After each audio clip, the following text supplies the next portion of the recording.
I can be the criminal.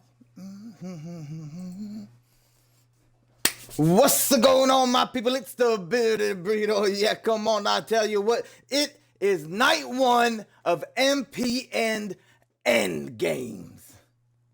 Boy, am I excited. We're at a pre-show right now, so we're going to kind of talk over the matches, let you know what's going on. We have a pre-show match. Some awards going to be given out. I can't even see my chat with that thing up. Monsters in the house. Seahorse on a 5-stream streak right now. That's what's up. Shout out to Seahorse. Yes, sir. Biggs in the house. Red Faces here. The Elite Soup. Yeah. We got some people here today. I'm ready for it. Lita and EO are with you. Beautiful. Beautiful. So what you're seeing right now on the screen, this is our pre-show match. Janie Jones and Chris Statlander have a heck of an opportunity. Whoever wins this matchup will go on to the actual endgame card and face Aria Campbell, the Black Rose, for the MPN International Championship. And of course, you see that Janie Jones has Jim the Anvil Neidhart and Natalia at ringside with her tonight. So that's going to be exciting. Oh boy, here we go. Here we go already. Evolution and Wolfpack. Aria's laughing backstage. Calm down. Calm down. United States Championship match.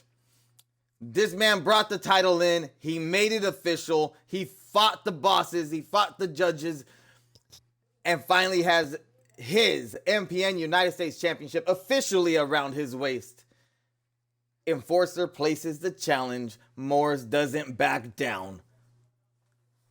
We have Enforcer of Evolution of Darkness taking on Damian Morris. Morris representing both Violent Gentlemen and MPN. This is the first match of Endgames. The first match, and already the scorecard is going to go up, and either Evolution and Wolfpack are going to take the lead, or MPN is. So I don't know where you guys stand, where you're split at. If you're on Wolfpack Evolution side, or if you're running with us over here in MPN. Watching this at Money Bank 2011 as my wife had never seen it. I don't get it. How about no? How about no? You see, Damian Moore bringing Samoa Joe to ringside. Samoa Joe, his first official match didn't go the way he planned it, but his setup for that match went exactly as planned, as he just tore through the monster backstage, putting him through tables, hitting him with a hockey sticks, everything at his disposal. And of course, Enforcer bringing Bray Wyatt with him, the official manager of Evolution of Darkness. This one's going to be exciting. This is an exciting one. Hangman Adam Page, the Rattlesnake, Stone Cold Steve Austin, fighting to be the big dog, the big Texan in the locker room. A Texas death match between Adam Page and Stone Cold Steve Austin. That's going to be fire. And Dirty Dom Mysterio is going to be going one-on-one with Eddie Guerrero in a ladder match, hanging above the ring, a Season 3 contract. So one of these two men are not going to be on the MPN roster come Season 3.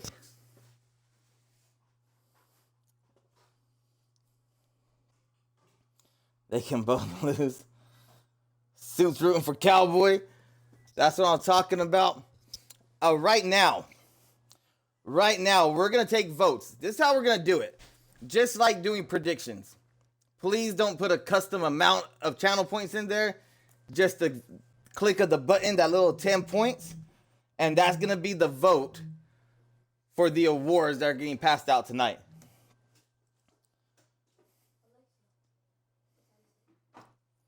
It's 5:34.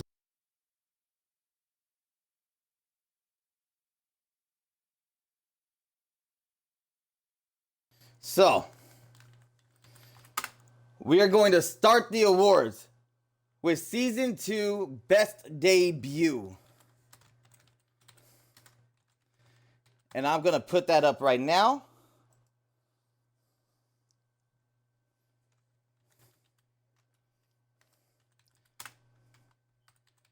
Which match are you guys most looking forward to here?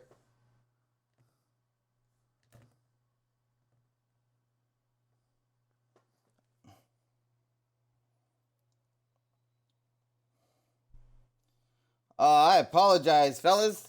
I apologize. This is already going to go slower than I anticipated, but it's okay. That's why it's the pre-show. The pre-show. We're living and we're learning. We're doing our thing. Best debuts. It's going to be between Algin Tanaka, Dead Jester, Savio, Hella, The Family,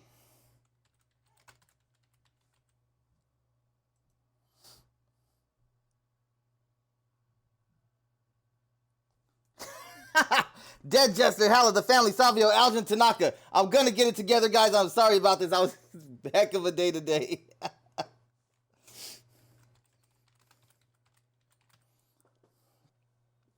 All right, 2-minute predictions. Season 2, best debut. Go ahead and get your votes in right now.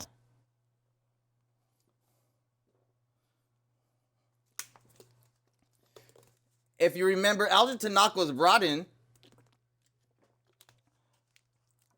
and I said it before, he was meant to lose. He was brought in to be a jobber, to make other people look good. He said, no way am I doing that. He came into MPN. He went 4 wins in a row.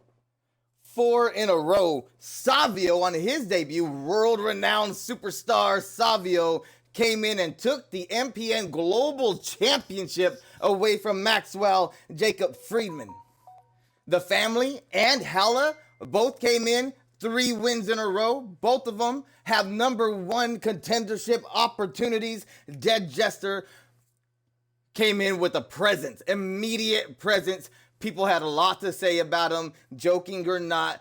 Came in with a W, had a beautiful feud, a beautiful rivalry with big time Drake.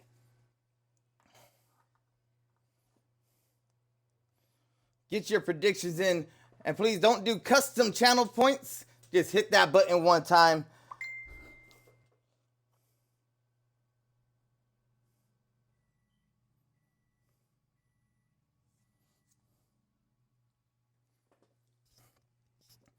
Please not Savio.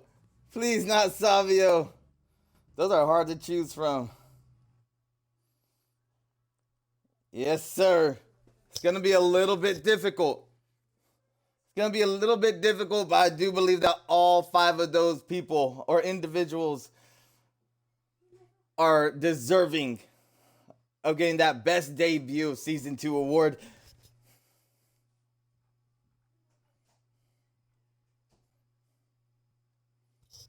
Dead Jester, how goes it? Predictions are sent in. And a toss-up there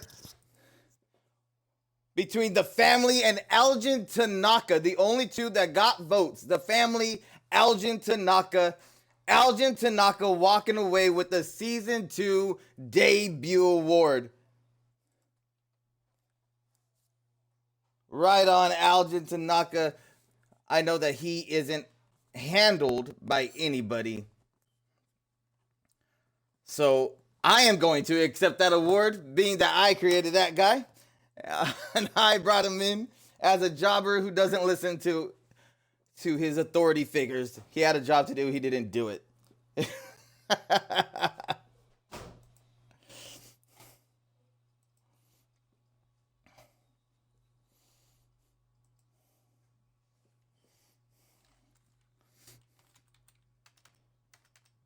Next award going out. One more award, and then we'll get to some action with Janie Jones and Chris Statlander.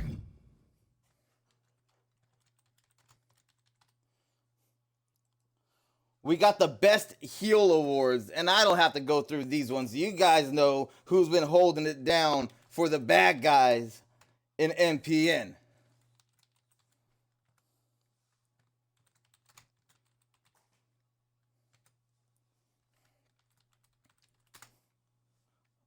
Oh, I messed that up. I'm sorry. We got some guys who aren't even here anymore in this category. Some guys who had their last match. Some guys who turned on their uncles, their legendary uncles. Some guys who just don't let people retire nicely.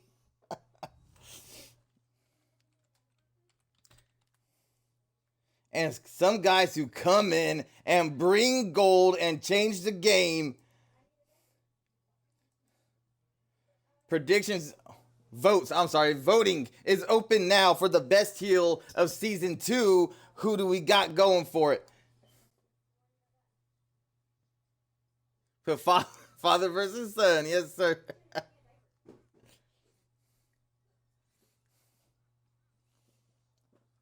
Again, don't put the custom channel points, just hit that prediction button. That way we get the most honest vote possible for the best heel of season 2. Last season, I don't think we did the debut last season. Last season, best heel was Sting. Is it possible that Sting wins best heel 2 seasons in a row?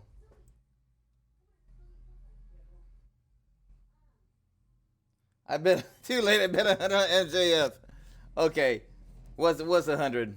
Should I minus 2% on that? How's that sound? Now there's Steiner math involved.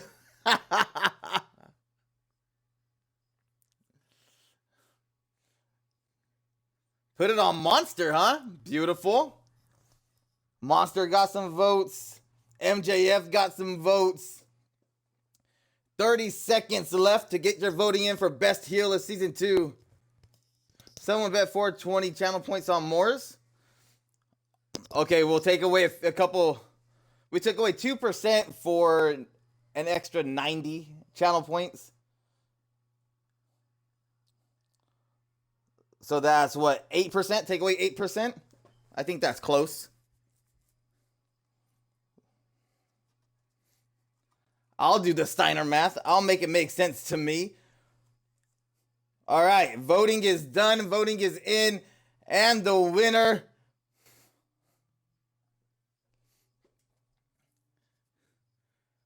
okay, one person bet 420 on Damian Morris, but 4 people.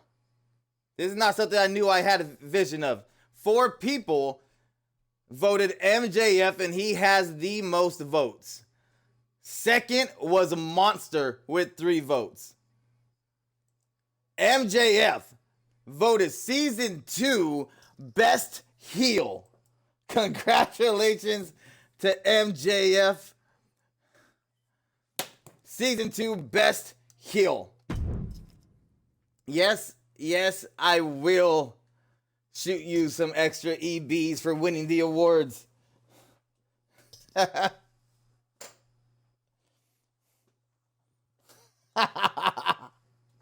All right, are we ready? First match of Endgame. It's the Endgame pre-show night 1, number 1 contenders match for Aria Campbell's The Black Rose. Her MPN International Championship.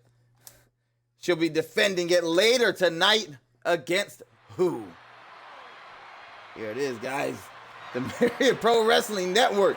Endgame. It's our show's shows. It's our grandest stage of them all. Making her way to the ring.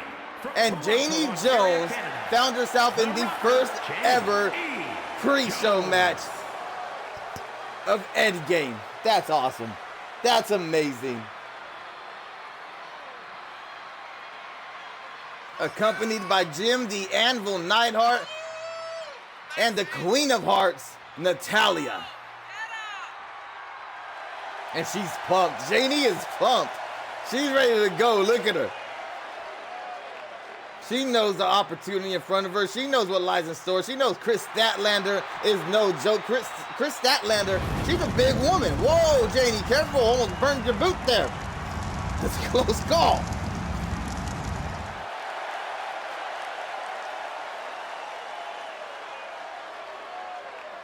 I'm conflicted. I want Janie and Stat to win. Seahorse, we're proud of... You should be proud of her. You should be proud of her. Not only is Janie Jones a heck of an athlete herself, but because of Janie Jones, now MPN has the family. But we're just going to rewind on that because right now we have Chris Statlander coming to the ring. We do not get to see this. The brand split that's happening season 3, this is exactly why it's happening. Because we want to give out more opportunities to people who don't get any chance at all. People like Chris Statlander, who is hardly ever on this show. I think she has 2 matches since we started.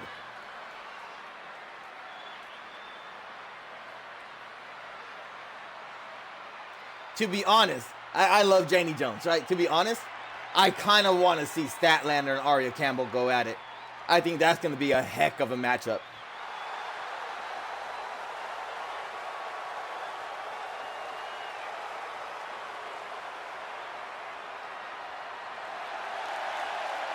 They're both great in the ring, but one has to lose. The new foundation has been training. They certainly have, dude. They certainly have. They've been in the, not the dungeon, they're dungeon trained. Not trained in the dungeon. That's how it goes, right? Getting it in.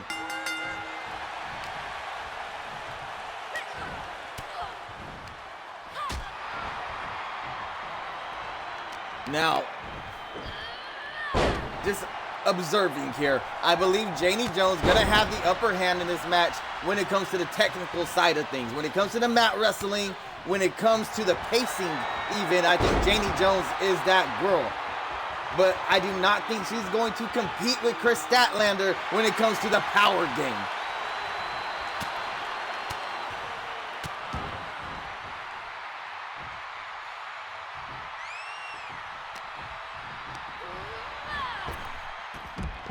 Statlander sending Jones up and over. As you can see, power from Savio is still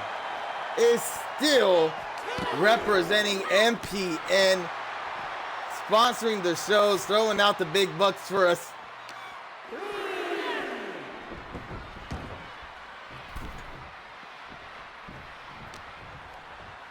The game plan is go for the legs. So we're going to see how that works out. Hey, the larger, tougher opponents, that's a great game plan. Take out the base. Take out the base. After that's done, restrict the airways.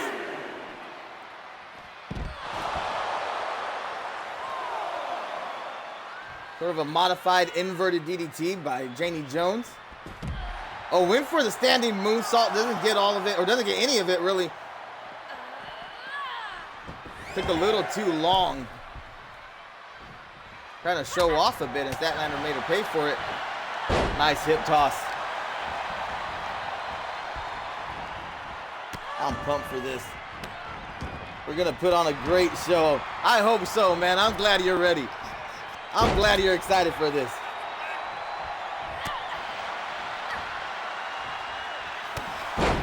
Malcolm, I think I know who you are at this point, my guy. Welcome in, buddy. I love how it's Malcolm.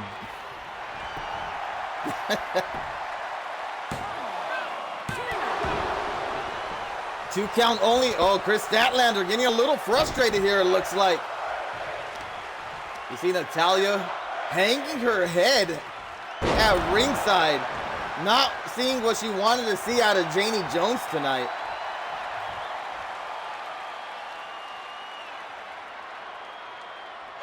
And Natalya trading words with Chris Statlander there. Trying to get Janie Jones a little bit of breathing time. Statlander, oh, what is she doing? What a stretch. What a stretch by Statlander. I don't know what she calls that one. But Janie Jones not giving in. Beautiful submission. Unique submission by Chris Statlander. Statlander, unique individual in her own right. Late Janie Jones going for the leg, just like Seahorse said.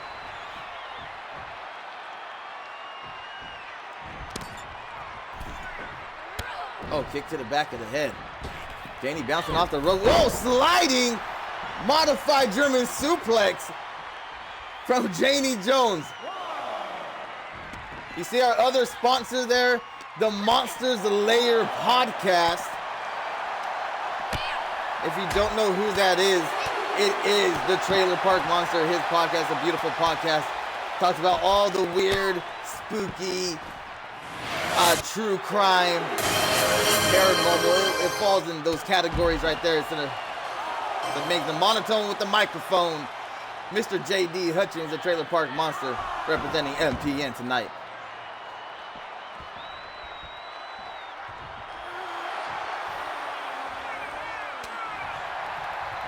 Kick the knee brace. Hey, the Elite Soup just gifted a tier 1 sub to Malcolm, to It's Malcolm. Right on, Soup. Throwing out the bones out there. I love to see it. I love to see it. Let me mark that down for you. Let me mark that down. You know that's 5,000 EBs when you gift or subscribe yourself.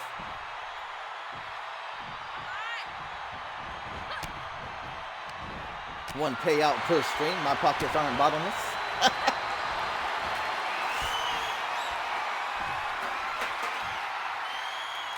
Statlander with the tombstone pile driver. You see Statlander has that brace on her left knee. I don't know why she wants to go for maneuvers that is going to put that much pressure on that knee. What? Maybe it makes sense if it gives her a W and a title shot. No. Kick out at 2. Janie Jones alive in this matchup.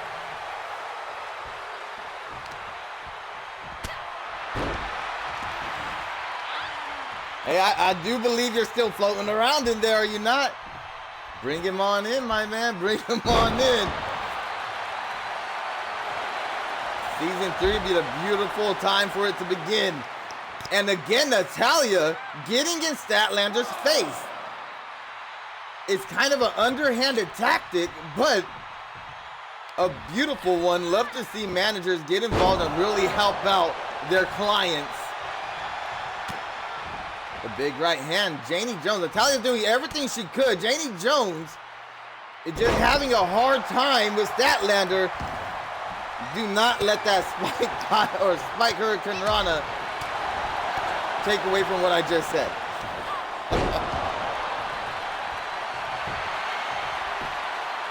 No Limit was going down, my guy. Welcome in.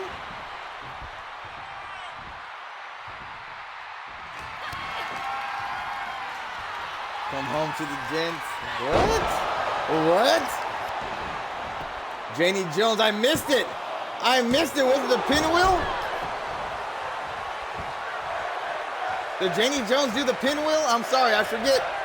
I know Baker does it. Oh, that fisherman brainbuster. The hook and bridge kick out at 1. Statlander and Janie Jones are going at it right now. Happy endgame. Yes, it's a beautiful thing. Chenzo, welcome in.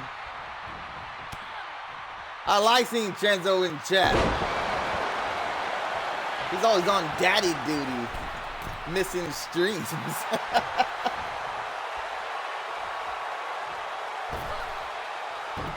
This is my time to scout who I go after in the future. Fact.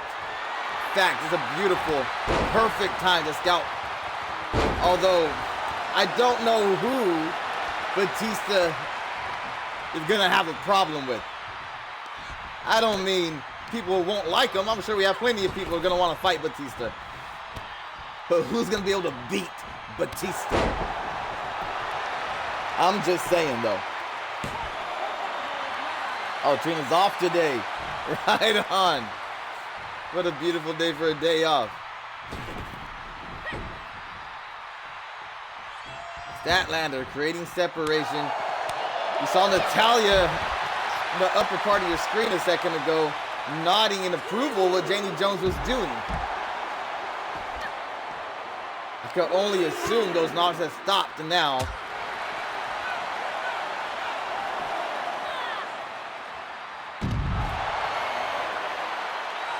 Picture perfect vertical suplex there.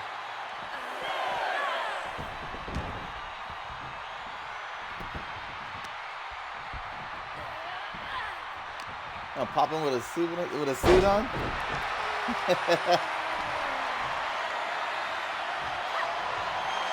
Hope the trainer can help you out with future fights. Statlander again with that pile driver. And again, Natalya distracting the referee. Clarissa, turn around. Turn around. Come on, 10 count. 10 count. 1, 2. It didn't matter. The distraction didn't matter. The second pile driver was too much for Janie Jones to handle. Chris Statlander going on to face Aria Campbell for the International Women's Championship. Here is your winner, Chris. What a pre-show matchup between Statlander and Janie Jones.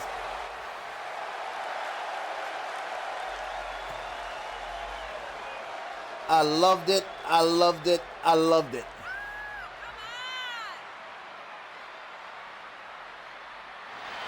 Oh, is that the third pile driver?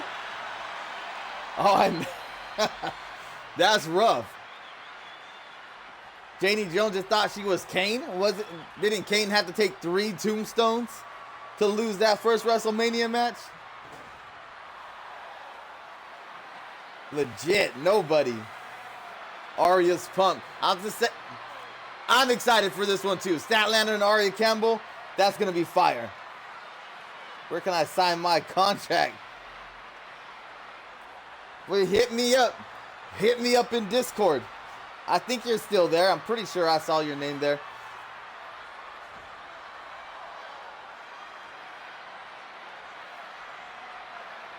We did not do predictions for the pre-show match. I know I did that on purpose.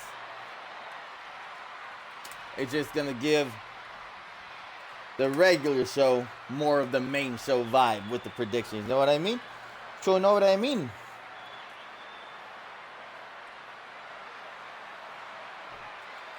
All right, next up. Give me a second on this one. I got some typing to do on this one. Next award being given out in our pre-show here is Season 2 Best Rivalry.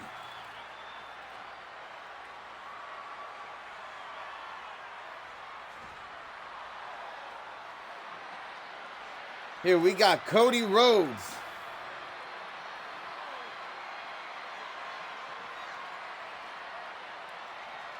versus Cannon Caldwell. Too many characters. Sorry. We have Cody versus Cannon for our first rivalry you can vote for. Next, you have Wolfpack versus Team Extreme. We also have MJF versus Savio. Could that possibly be the best rivalry of Season 2?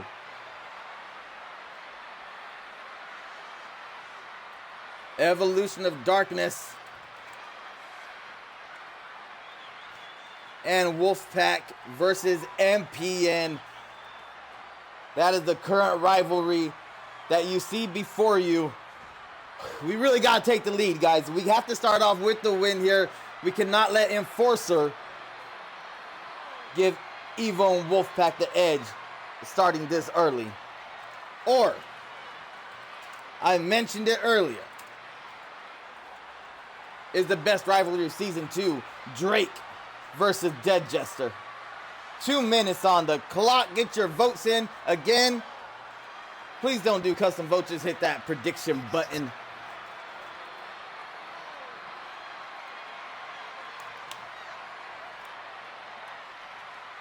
Savio's in this one too, yeah. I guess so. I guess so. Might pop up night too. Who knows? Who knows? Grandest stage of them all. MPN Endgame. Who knows what's going to happen?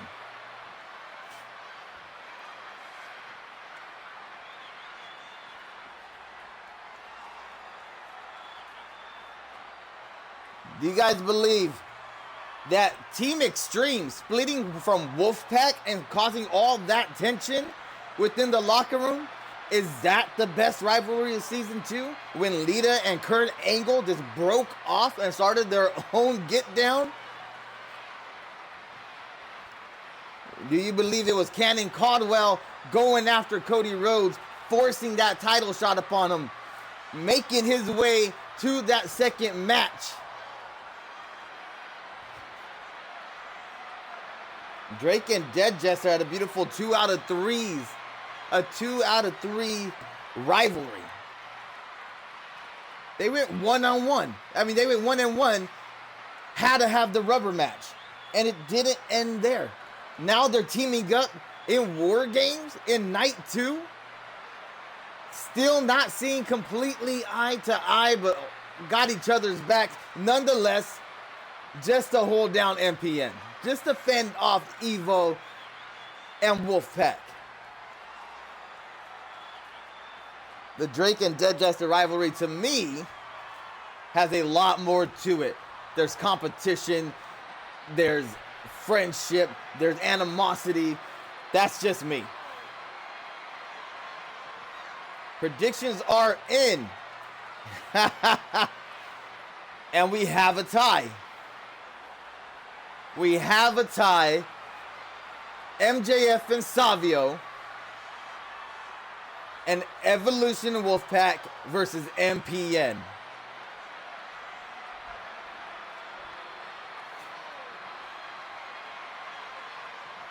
All right. This is how this is done. It's only fair, right? We're taking it old school. Heads is Wolfpack Evolution. Tails is MJF Savio. Are we ready?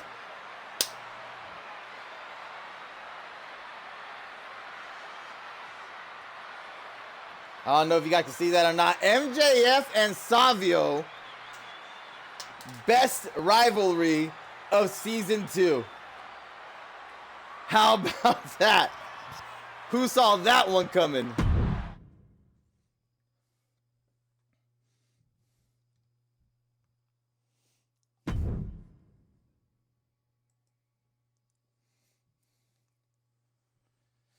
Chenzo's still the promo GOAT no matter what.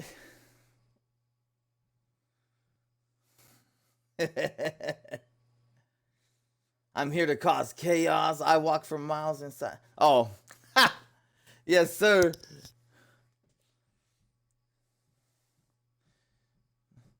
Nice to see you. Got to roll. Happy end games. Malcolm, you guys, or you. I can't.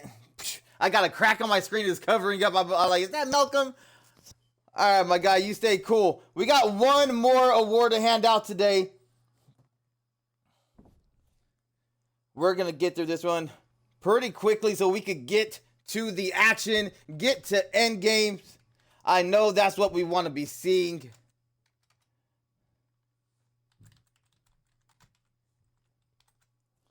Best female MVP of Season 2. Your options: Lita, Aria Campbell. She will be defending tonight against Chris Statlander. We just figured that one out. Brie Bella, Charlotte Flair. Charlotte has a C in it.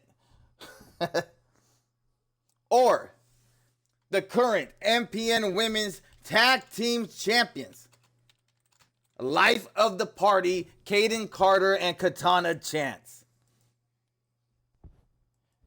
2 minutes, get your votes in, and then we'll get to start night 1 of Endgame.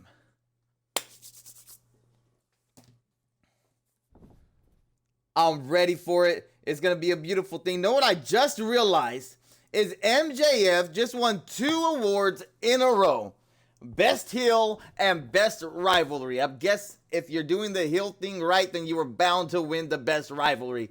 Were you not? And he didn't do it with all of Evolution or any of Wolfpack. It was MJF versus Savio.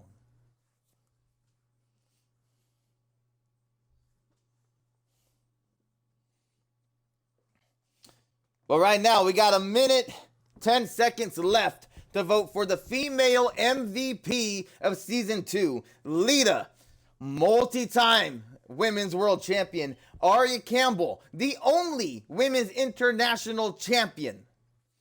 Brie Bella was a dominant champion and really held it down for Evolution of Darkness by herself for quite a while. Charlotte Flair, who finally took the title away from Wolfpack, away from Evolution of Darkness, and almost kind of sparked the rivalry between MPN and them. And then Life of the Party, who fought tooth and nail in multi-women tag matches to finally earn a number 1 contender shot, to finally win themselves an MPN tag team title. These are your choices. Who, in your opinion, female MVP of Season 2? Corey, Mike, how you doing, my guy? Welcome in. Dude, legit, I haven't seen your name on here in a long time. A long time. Predictions are up. Voting is closed. The female MVP of Season 2 is your 4-time Women's World Champion, Lita. Congratulations to Jules. I know she's not in here currently.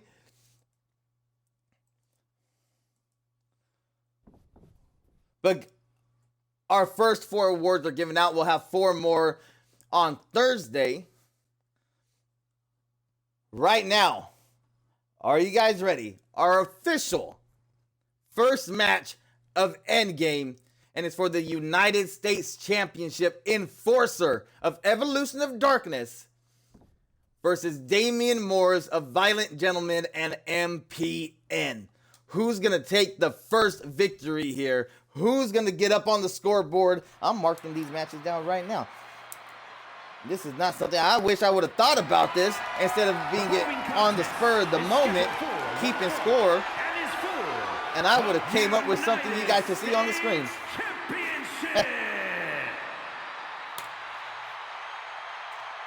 Let's get these predictions up.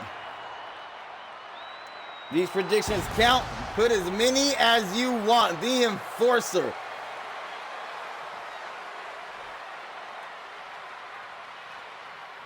For a long time, Enforcer was that guy. He was that guy that you didn't want to be in the ring with. And if you did, you had something to prove.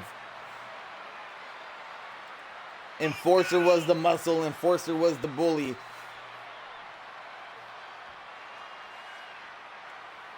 And staying away from the limelight of it all.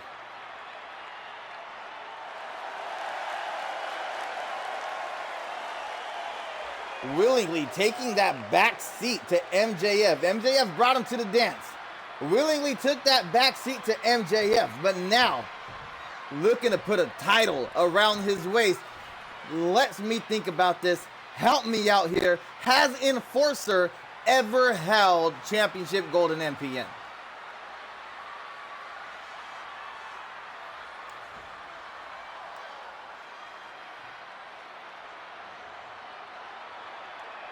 Predictions are up right now. Yes, sir.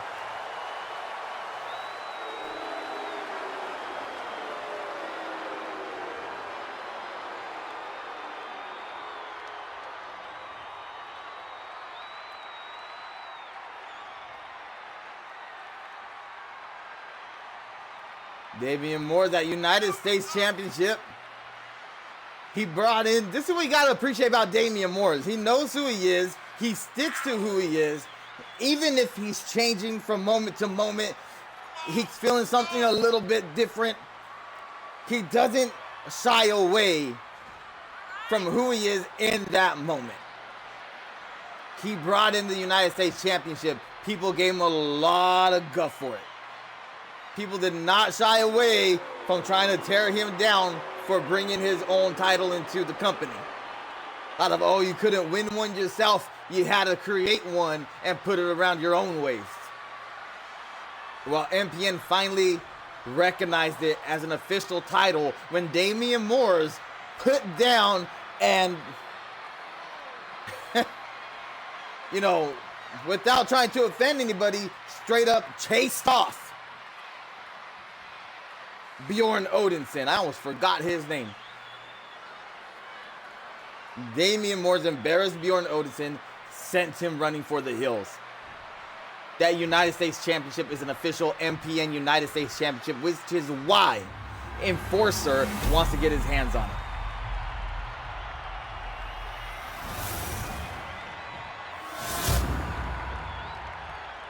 Introducing the challenger from Fresno, California, weighing in at 200. Oh, you guys are making the guy feel great about himself. The Enforcer. The Enforcer. It's like the bouncer at an Italian bar in Girl. That's beautiful. Weighing in at 250 pounds.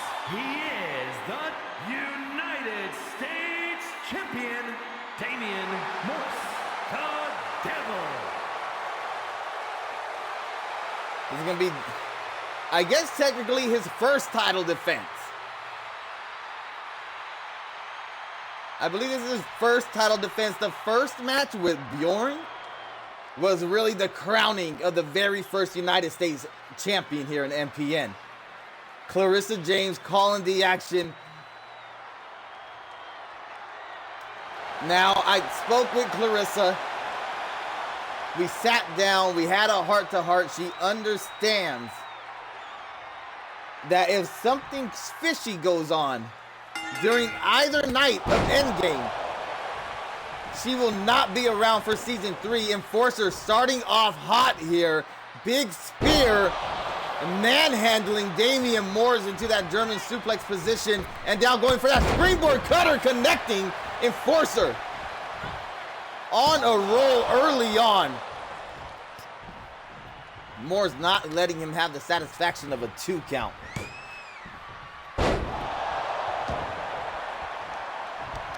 First faction I joined and they went to pieces. There we go. Noobsy rooting on VG. I'm rooting on Damian Moores. I'm going for Damian Moores here. We want MPN to be the first ones on that board. We do not want to be playing catch up early on. This 2-night Endgame. The famous serve from Enforcer and a big knee to the side of the head. All right, Morris. All right, Morris, get it together. Let's do this. We got this.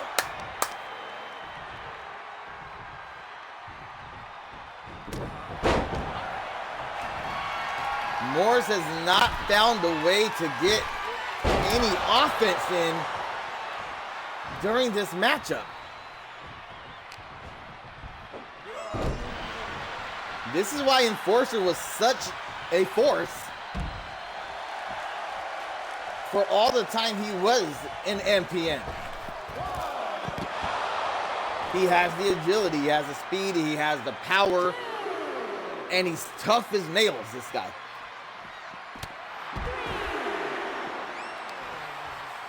Moore's busted open, and Enforcer not letting up, pummeling Damian Moores.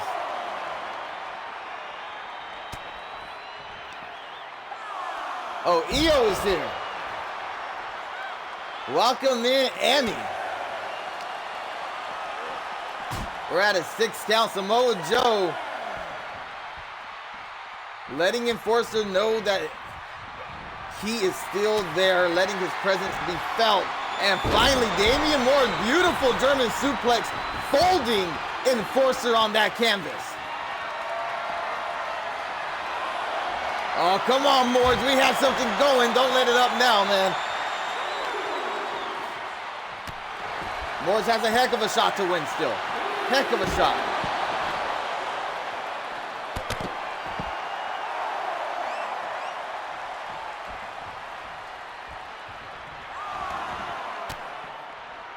Damian breaking the count. Now let's not forget that Damian Moore has the champion's advantage here. So disqualification or count out, the title cannot change hands. Damian Moore could get counted out or disqualified and he would still be the champ.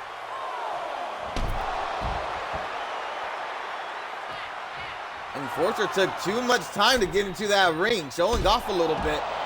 Another strong shoulder thrust from Damian Moore, knocking Enforcer off the apron, going up high. Oh, was that a shoulder tackle or a diving head? But I don't know what it was, but it came at high velocity.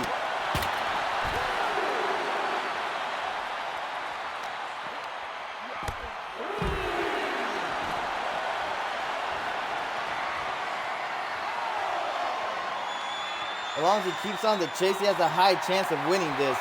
Oh, Mankind's in now.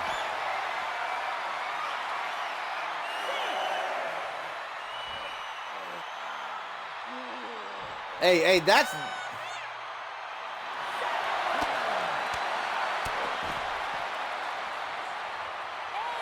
That was Damian Moore's move. That's the move he used to tap out MJF in just under 4 minutes.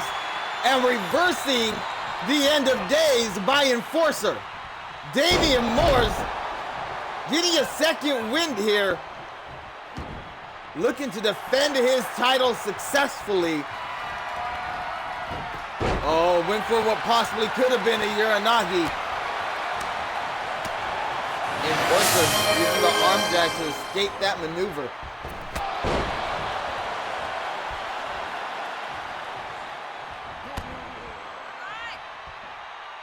Not the last ride. Not the last ride. We've seen him win a lot of matches with this one. No. He's going to double up. Last ride to the end of days that Clarissa was in position immediately and Moore still kicks out. That's what I'm talking about. That's the heart of MPN right there. Let's go, Damian.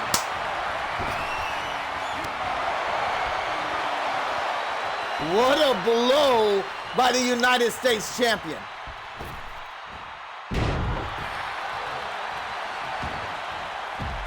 Big leg drop, but Enforcer has the wherewithal to make sure he rolls out of the ring, catch a breath, create some separation, maybe even get a couple of words of wisdom from Bray Wyatt here at ringside. Gotta keep him grounded. That's a great game plan. That's a great game plan, Jester. We saw the beginning of the match when they went toe-to-toe. Enforcer won that battle. This is it. This is it. I'm sorry. I'm sorry. Soup, what's it called? 4-minute nightmare, 4-minute mutilation. Whatever it is called, it is effective. Enforcer is sitting in his maneuver for a very long time already, and he gets out of it. Enforcer still in the match.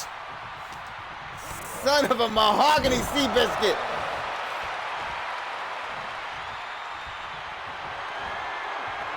Another end of days. Get the rope break. Get the rope break. Yes! Yes! This is match 1 of the evening. Match 1. Enforcer and Damian Moore is going at it. 4-minute massacre. Thank you so much. I was right there. I was right there.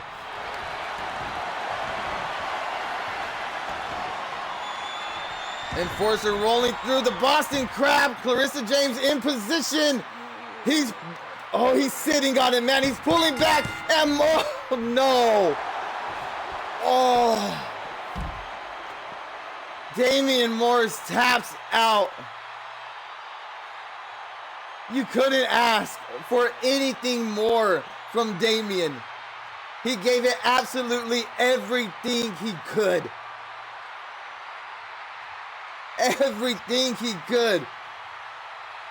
Brand new United States champion, representing Evolution of Darkness, the Enforcer. Here is your winner. And they go up on the scoreboard 1-0. The Enforcer. And you look at the face of Bray Wyatt, he looks like he knew it all along, like it was never in doubt. That was a fight. That was amazing.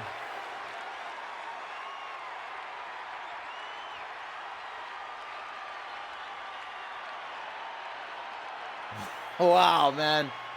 That was wild. I'm already gonna lose my voice, aren't I? I'm already gonna lose it. Yeah, he did a tremendous job. Evolution sounds like home. Easy there, partner. Well, it's been swell. Fighting to be claimed the Texan Big Dog, a Texas death match between Hangman Adam Page and the Texas Rattlesnake, Stone Cold Steve Austin.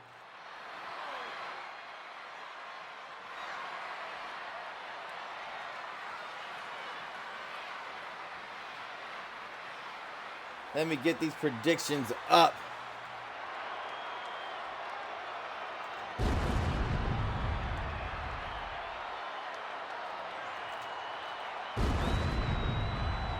Steve Austin, 5 minutes. Predictions are up.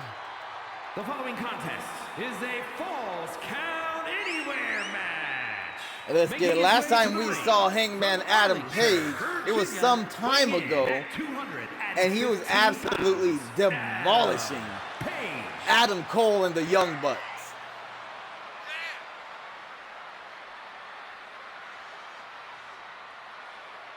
That was the last rivalry Hangman was inside of MPN. And he just swept the floor with Cole and the Young Bucks.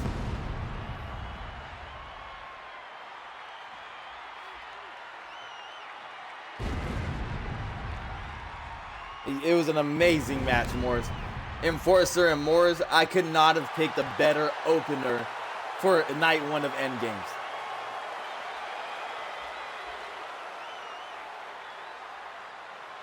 Is that what was said, Noobsy? Is that the conversation between you and Stone Cold, that this is Stone Cold's retirement match and he's looking to go out on top? Stone Cold Steve Austin in a Texas death match?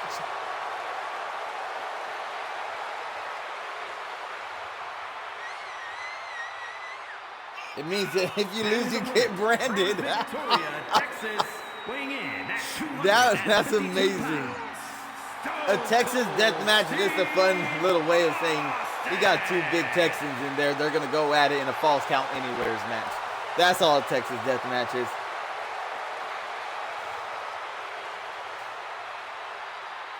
Stone Cold Steve Austin came to the ring with a lot more flourish, a lot more almost anguish and enthusiasm than Adam Page did.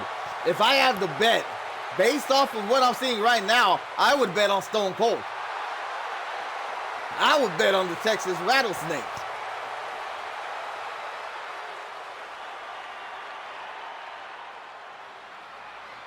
The Texas Rattlesnake looks like he's ready for a fight. I don't think Hangman knows what he's getting himself into right here. Shawn Michaels does the branding.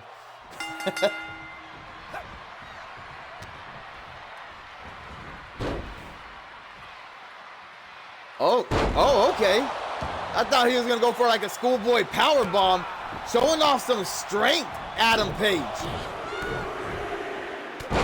Percy Parsons calling the action in the Texas death match. All he really has to do is catch the submission or count the pinfall.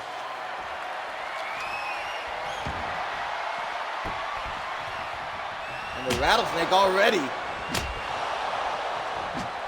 bringing out the toys.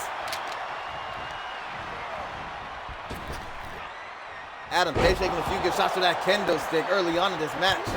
With a good, powerful slam from Adam Page.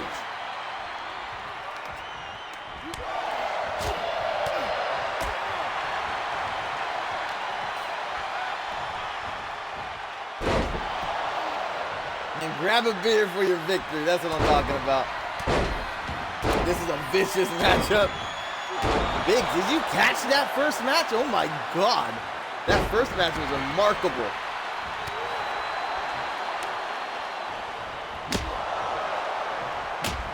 Austin again with that kendo stick, throwing blows at the cranium of Adam Page. 1 count only.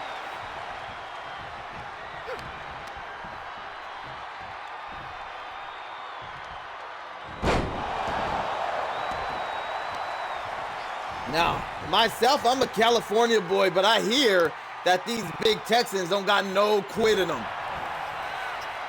So the fact that Adam Page just took all this beating with a kendo stick and then only gave him a 1 count for it does not surprise me.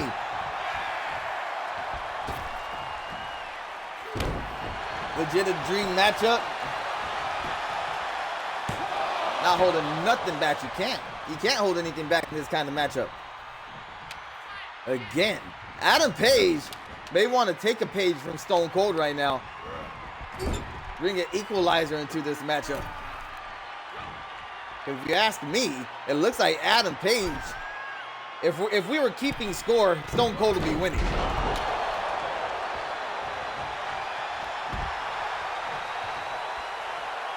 Austin on the outside, Page looks to be setting something up.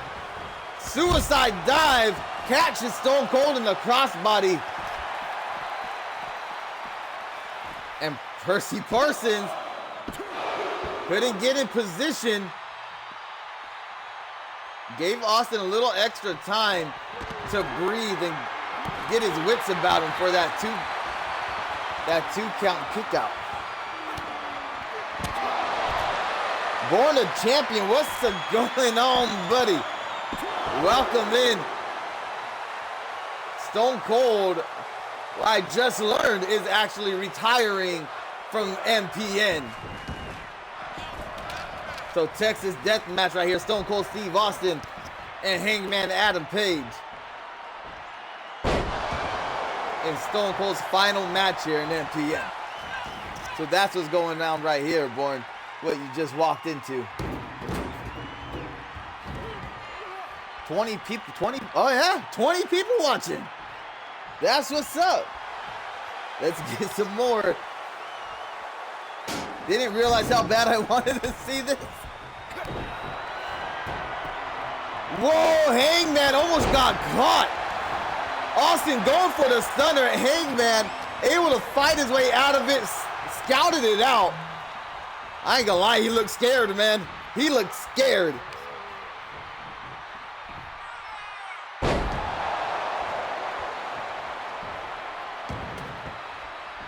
Need Steve to tap into that rattlesnake. I think that's what he's trying to do right here with those steel steps. Oh my God.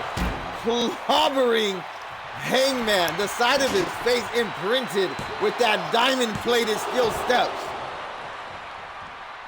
Flip him off, Steve.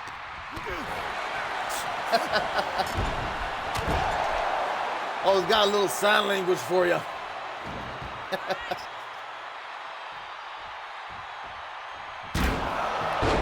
Got caught. Stone Cold's putting in that work, yes sir.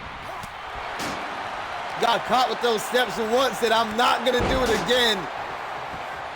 Was able to roll right with it and find himself behind Hangman. Big lariat. We know Hangman got those lariats for days. 1, 2 count only.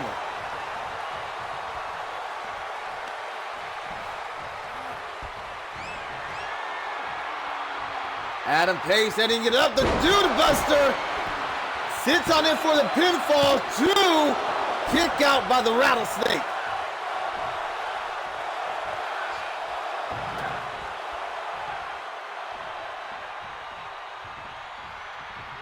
It would have been nice to see Monster or Jester to be fighting Stone Cold, but unfortunately, this is Stone Cold's final match here in MPN.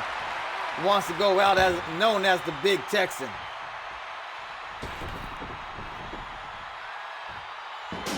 A lot of great wrestlers coming from Texas. Stone Cold wants to be known as the greatest.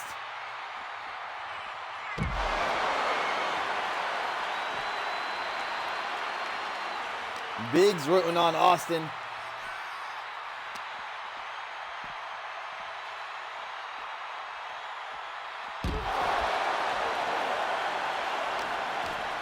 Running Death Valley Driver of sorts, a modified Death Valley Driver maybe. Either way, whatever you want to call it, it was effective. Nearly dropping Austin on his head. I think he caught most of his shoulder with that maneuver.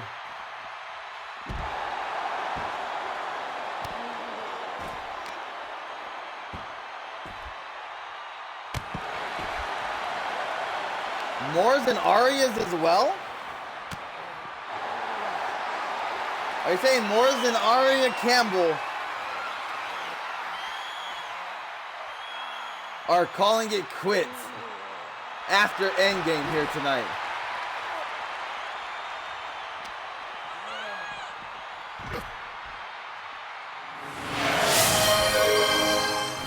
That is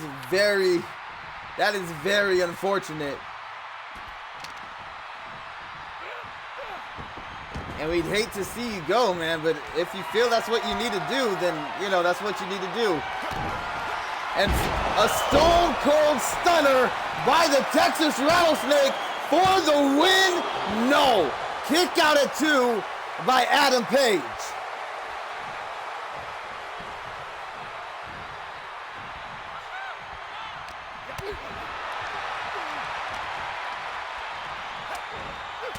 Yes, sir. Yes, sir. You can hit me up on Discord after the show. Win up, possibly looking for that Luthez press. Adam Page scouted it out. Pile driver.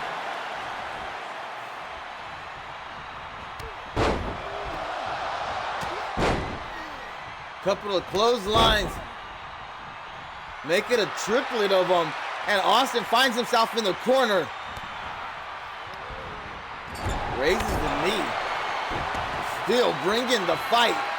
Took the best shots that Adam Page had to offer. And still looking to pick up a victory after a stunner. Out of the way, Parson. 3 count for Stone Cold Steve Austin going out on top. Winning his retirement match from MPN.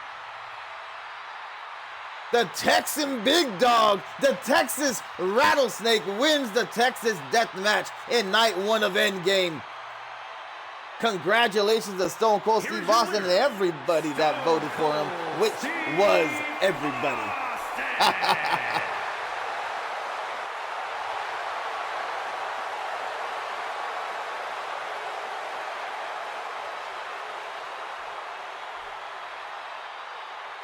Out with the bang, baby.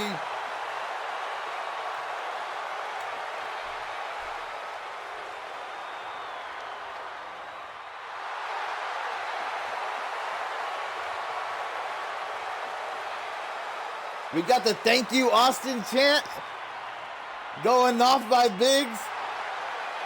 I love it. I love it.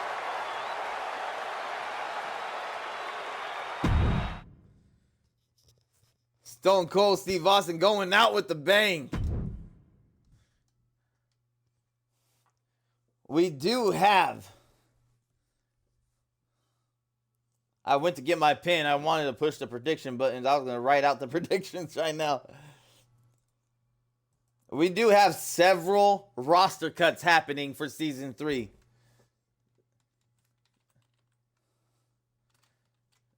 Several roster cuts. The fact that people are retiring,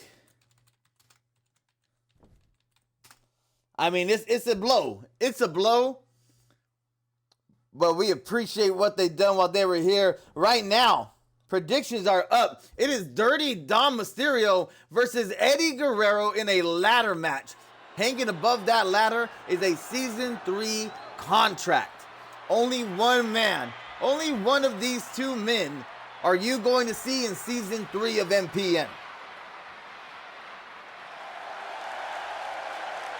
The following is a ladder match. Making his way to the ring from San Diego, California. Austin getting sent off with a lot of appreciation. The Superstar. Dead Dresser, this is the match I wanted to see. Dominic and Eddie Guerrero.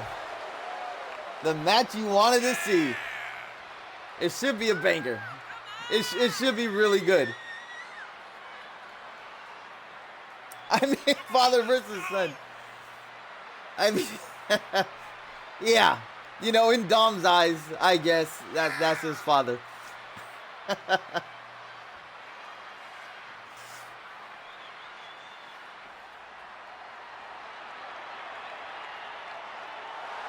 Dom's still wearing the t-shirt, but I do not see Rhea Ripley out here with them. I don't see her anywhere to be seen.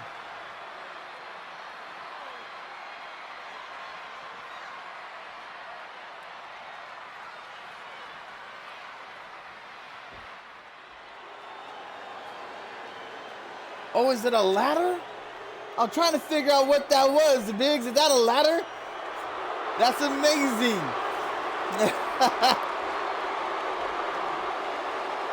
Eddie Guerrero with an old school look here. And his opponent, Making his way into Endgame. Texas, weighing in at 205 pounds. Eddie Because she's not his mommy no more.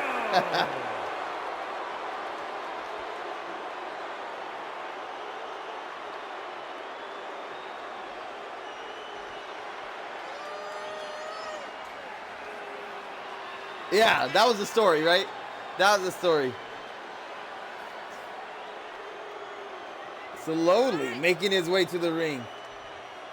Almost looking disgusted that he has to partake in this match. He's probably thinking, I'm freaking Eddie Guerrero.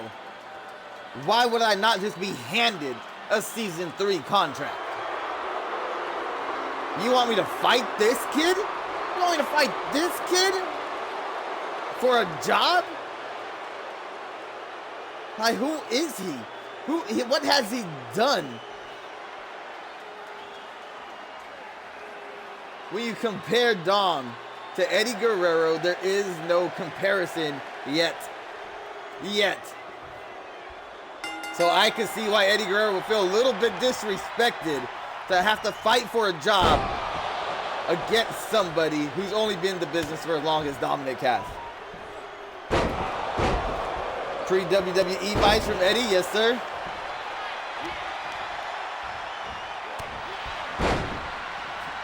I cheat, I steal. Eddie looks mad like someone stole his Heina and his Corona. That's amazing. These Mysterios never learn. In time, Dom will be one of the best. I do think Dom is going to be, I think he's going to be really, really good. Really good. I have a lot of faith in him, especially his storytelling capabilities. But right now, he has a chance to prove that he could be the future of MPN if he could get by Eddie Guerrero in this ladder match. And I was going to say it's not looking good, but Eddie with a big mistake landing on that ladder, and Dominic saying this is how you land a basement dropkick.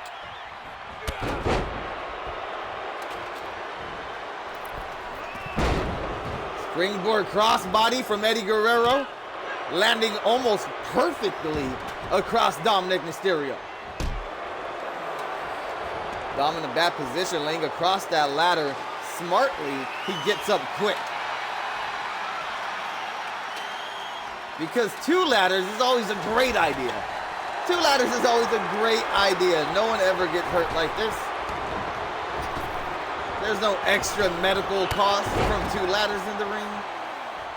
There's no extra production cost. Come on.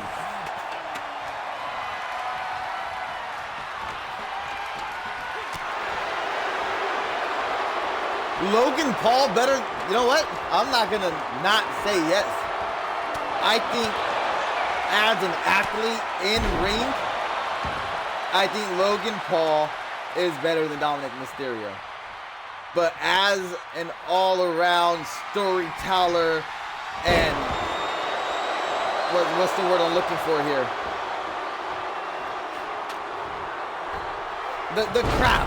The craft of the art of it, right? I think it's done. In ring, Logan, everything else, Dominic Mysterio.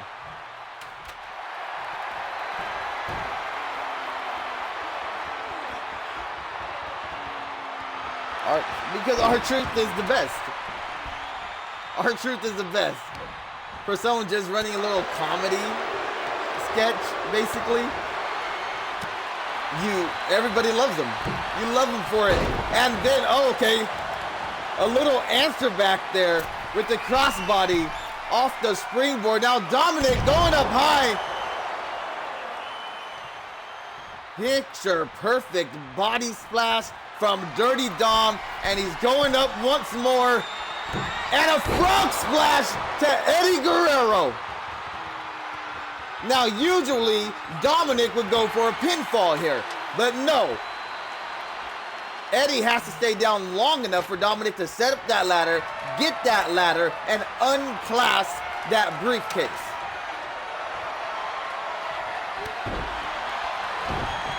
Santino's my guy. Love me some Santino Marella. Just straight up, I honestly, with everything in me, believe Santino Marella should be WWE Hall of Fame. We got people in there right now that are less deserving than Santino.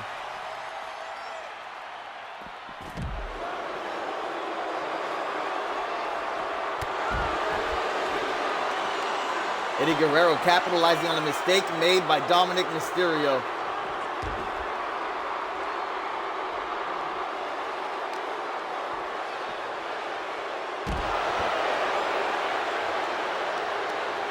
You really gotta lay the beating on your opponent in this matchup. Because like I said, they have to stay down for a process for you to in order for you to win this match, I mean.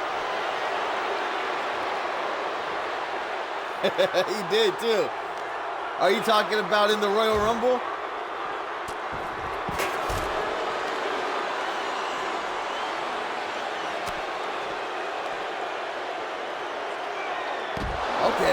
Okay, Eddie's really laying it in now.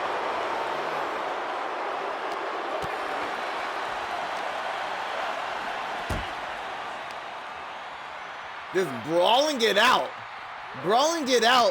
for their own livelihood here. I know Eddie has a family. I don't know if Dominic has one. But this isn't just a match. This is for their job. This is for the job. You know how this kind of just messed up, right? You guys beat the crap out of each other. And whoever wins, whoever stands at the end of it all, I'll give them a job. And it looks like Eddie Guerrero grabbing the briefcase. Dirty Dom out of a job here. Will not be around for season 3. Eddie Guerrero opened himself up to a lot of opportunities here in the future of Myriad Pro Wrestling Network. Here is your winner, Eddie Guerrero.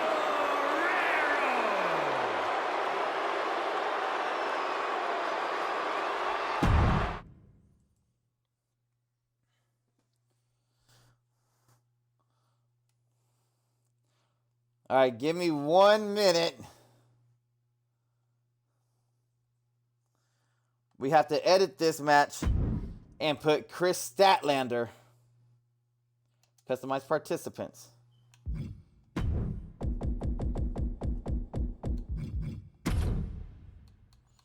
Oh. Dang it, messed that up, my bad.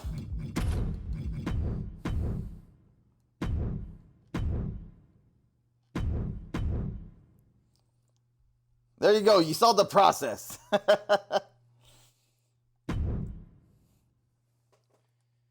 Chris Statlander, Aria Campbell for the MPN Women's International Championship. Chris Statlander just earned this opportunity in the pre-show of Endgame while we're handing out awards, putting down Janie Jones in a heck of a matchup. I have to say that none of these matches have disappointed yet. None of these matches are disappointing yet. I think the most disappointing thing so far is the announcement of Damian Moores and Aria Campbell retiring alongside Stone Cold Steve Austin here in night 1 of Endgame.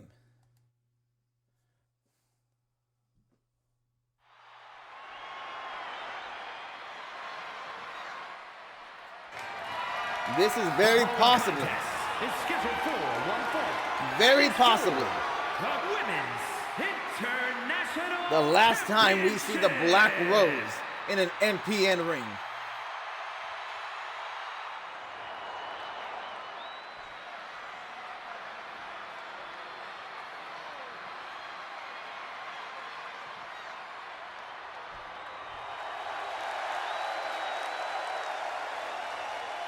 Chris Statlander with a quick costume change.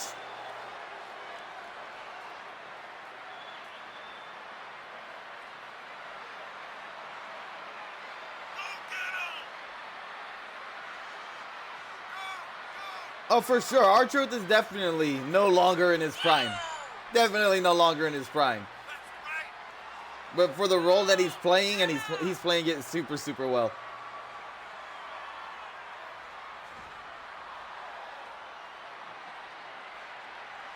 Fact is bringing that money. Chris Statlander earned herself a heck of an opportunity. Chris Statlander could be walking into season 3 as the Women's International Champion. Now, the International Championship will only be on Tuesday Night Escape. That is an Escape Championship.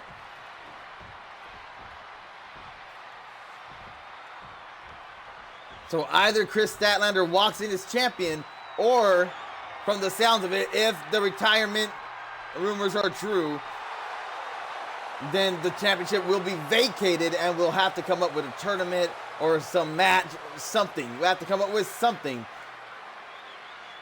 So Escape will have a women's champion.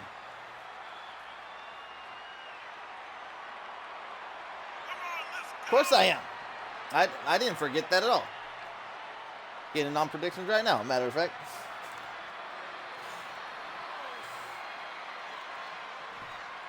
Statlander. Campbell. Predictions are up.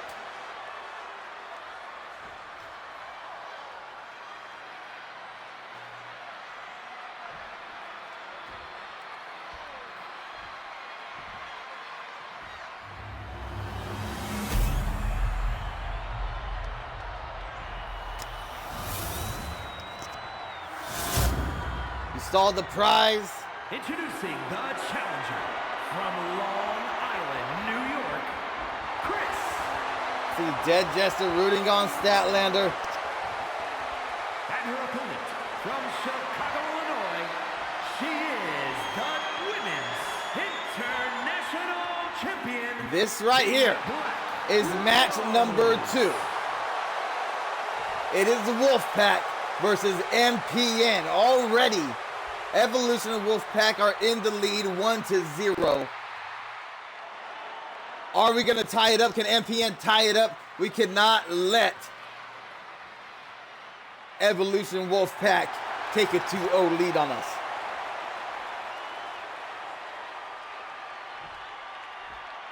I think so too, man. I think this is going to be a heck of a match. Chris Statlander. That head scissor tilt-a-whirl to start off the match. Beautifully done, huh? I don't think Arya Campbell was expecting that at all, which is why it was probably the perfect maneuver to start with. Throwing the champ off her game early on in this matchup, and then using the power game. I always say the Black Rose is deceptively strong. Deceptively strong. I don't know where she gets that power from. That center of gravity that she possesses really helps her just kind of fling people about. I'm sure you'll see it on display during this match here against Statlander. Hydrate. Yes, sir.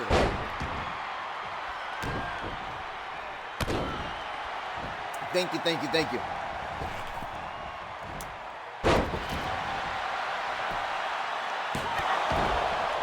One count only. Okay, there you go. All right, Chris. Stay calm. Don't get frustrated. You saw that she wanted to. She wanted to kind of rage out there. She held it in. She collected herself. She's staying in the match here. You don't want to lose your cool. Stick to the game plan. Stick to the game plan.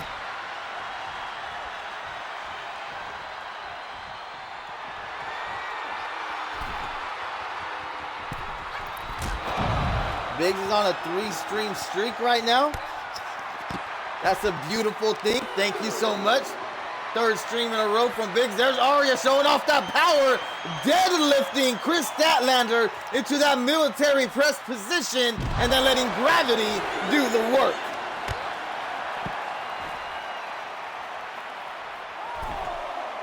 This is absolutely anyone's match right now.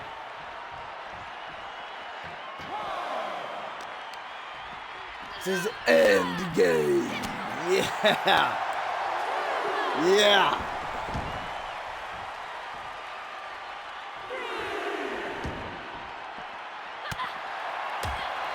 Rights and left from the champ.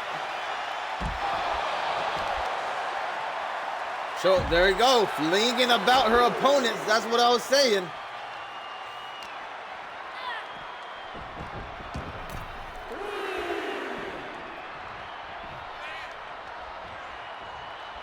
Endgame rules. Oh, pump handle suplex from Arya Campbell.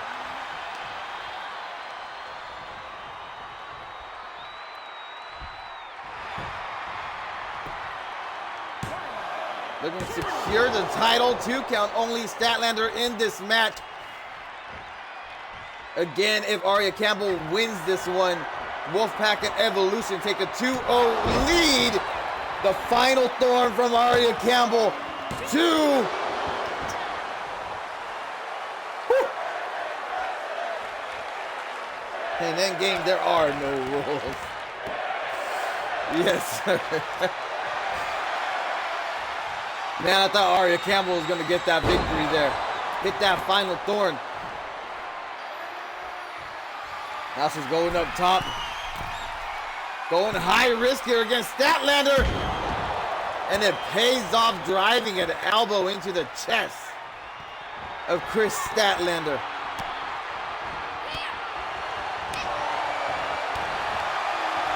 Statlander still has some fight in her.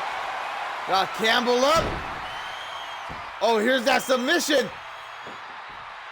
Gonna roll through almost to the side of her neck, or on the side of her neck. Arya Campbell in a bad spot. Right in the middle of the ring. She couldn't reach for a rope if she wanted to. Was able to slip her hand out of the grasp of Statlander and free herself from possibly tapping out there.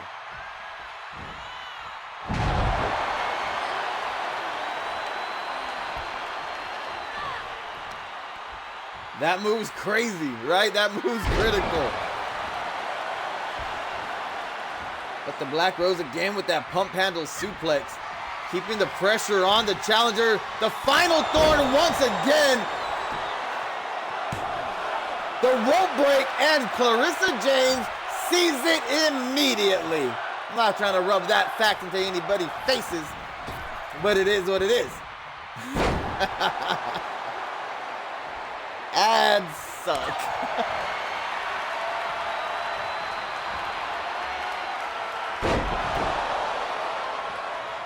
She's again with that tombstone. That's her 4th tombstone delivering it tonight. I said that all backwards. But nonetheless, that has to be wearing down that left knee of Chris Statlander.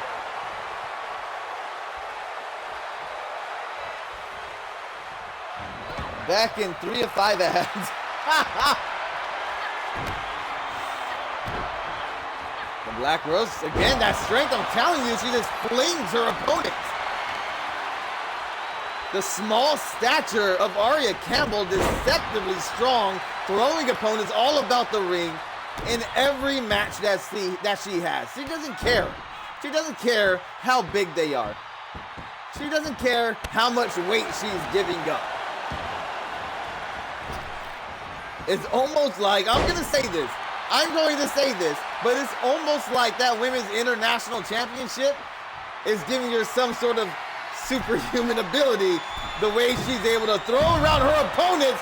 Chris Statlander catching a diving Aria Campbell into that snap power slam.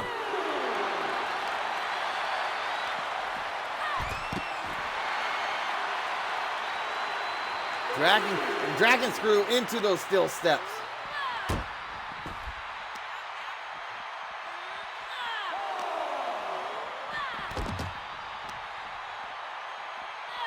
I'll tell you what, I want one of those chairs. I run the whole show. If I don't go home with one of these chairs, I'm going to be very, very unhappy.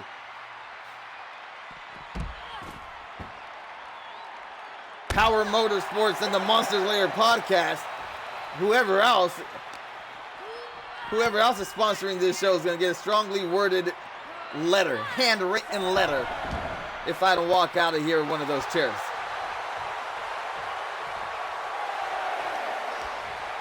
It's an 8 count.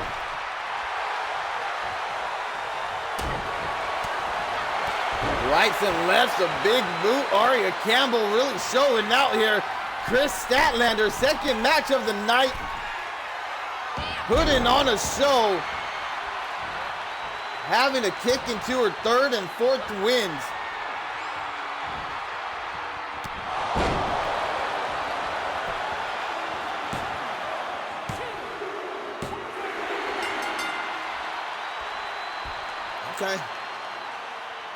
Okay, in caps, yeah.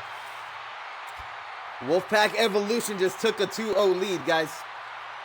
Wolfpack and Evolution just took a 2-0 lead over MPN in the early goings of Endgame.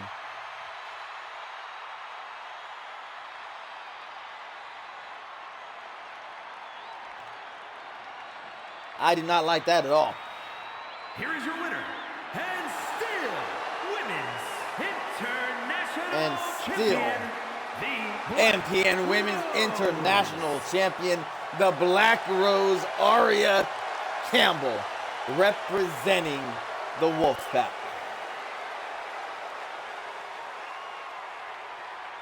We are not having that, MPN.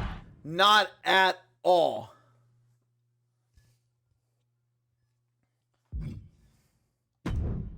This one should be fun. Let me do predictions for this before I get into it.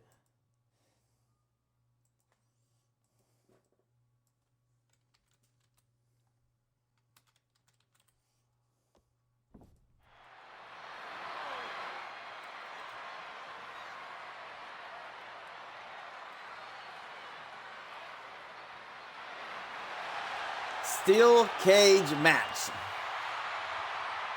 to crown the very first Escape Tag Team Champions.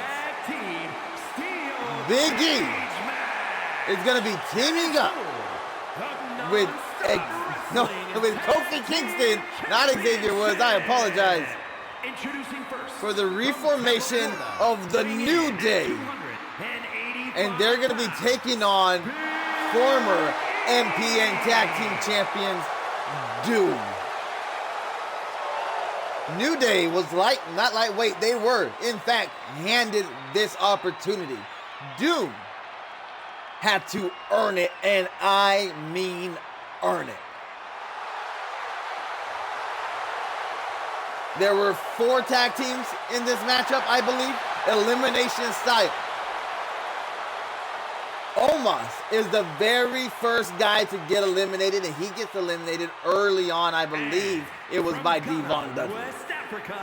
I believe it was by Devon Dudley. And Vader, with all the odds stacked against him, everybody in that match and not one friend in sight, Vader goes on, gets the final elimination, and earns his team this tag team title opportunity inside a steel cage.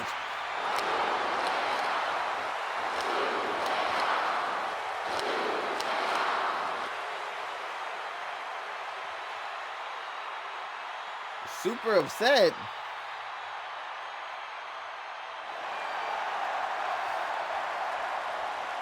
The big goal, just team up and we can calm your faction werewolves, because that's what the wolf pack would evolve into with evolution. This guy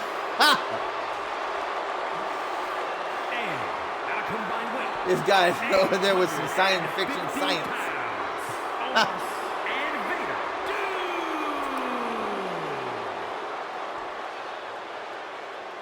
So I said this before. Originally, when that #1 contenders match was created, the winner was going to be locked inside of a cage with the New Day. And then they would have what I would guess a tremendous match. But now, New Day turns into the underdogs as they have to be locked inside the steel cage with Vader and Omos. They have to be locked inside that steel cage with Doom. Kofi Kingston giving up all the size in the world in this matchup. Luckily, he has the powerhouse. Look at those new Escape MPN Tag Team Championships.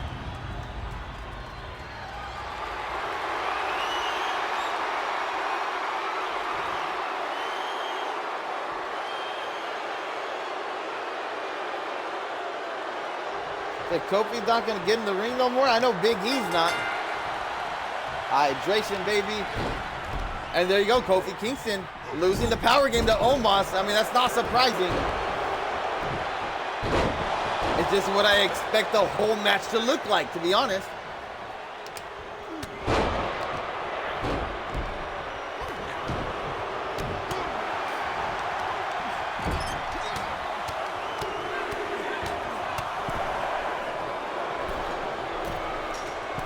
And Vader going for an escape already? You would think it, no way. Somebody gonna get him? Vader may cross, don't get him. Don't do it, let him go. Let him go. Both men have to escape this cage to win it. If Vader leaves now, that puts Omos at a major disadvantage.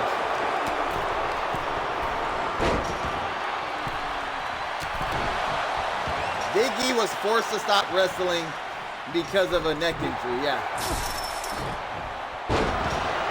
And Vader wins the fight on the side of the cage.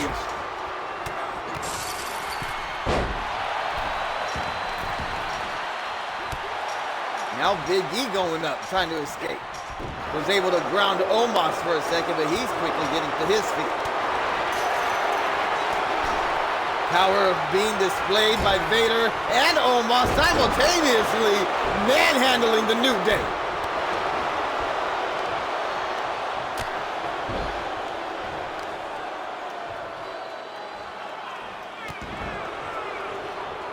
He broke his neck out of that. Yeah, it was a pretty bad, I watched it happen, man. What's his name, I always forget his name. Ridge Holland. Ridge Holland is a bad belly to belly.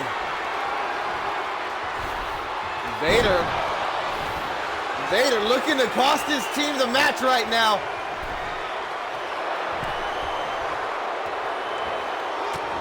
Vader's out of there. Vader's out, but this is not going to give Omos the win.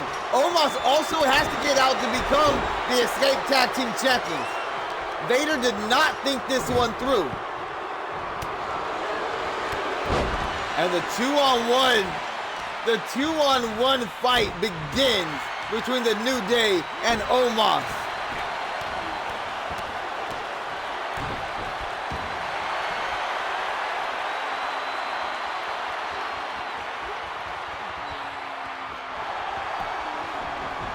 Knee to the back, wrenching the neck, and a knee to the face for good measure. Big E climbing the cage. Oh, but whoa, Trouble in Paradise connects. What are you doing, Kof? New Day. The boom drop. Go for the climb. Hit that Miley Cyrus on him. Gotta climb. Big E's out of there. Big E's out of there. Omos is grounded. He is down. Vader may be thinking about a new tag team partner or going it solo. Wait a minute. Omos just caught Kofi.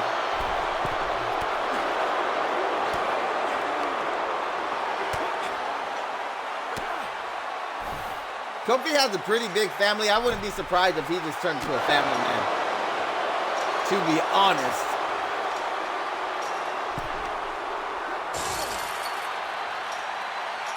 Bouncing Omos' head off of that steel guard.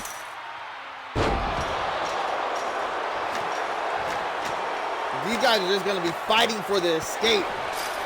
I don't think they're going to fight each other at all. I think we're going to get to see this for the next 10 minutes. Is the confetti still happening? I thought I turned it off.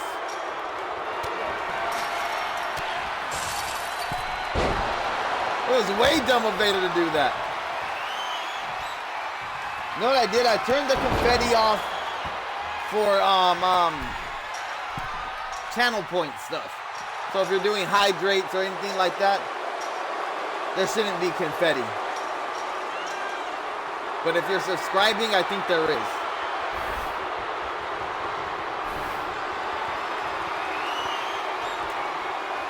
You're gonna have to be a bit faster than that, Kof. Almost.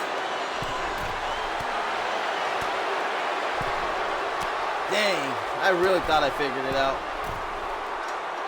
There should be a test button. If there's a test button, I'm gonna be upset if I didn't see it. There probably is one.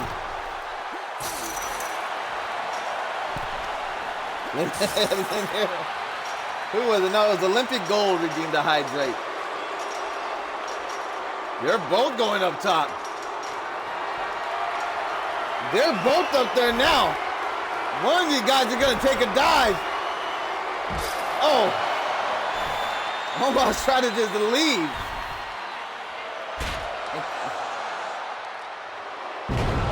That's a long fall. But Kofi immediately up to his feet. And Omos barely escaping Kofi Kingston. First, Vader held it down in that elimination four-way tag match for this opportunity. Omos then backs it up when Vader left him to be a two-on-one fight. It was a two-on-one fight, and Omos was able to come up victorious, becoming the first ever Escape Tag Team Champions. Come on. Let's go.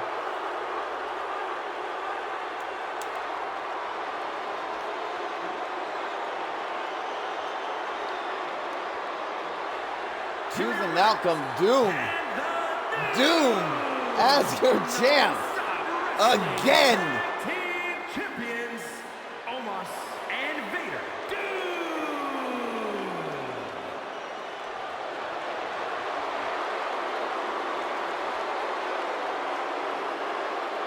Close match, good match.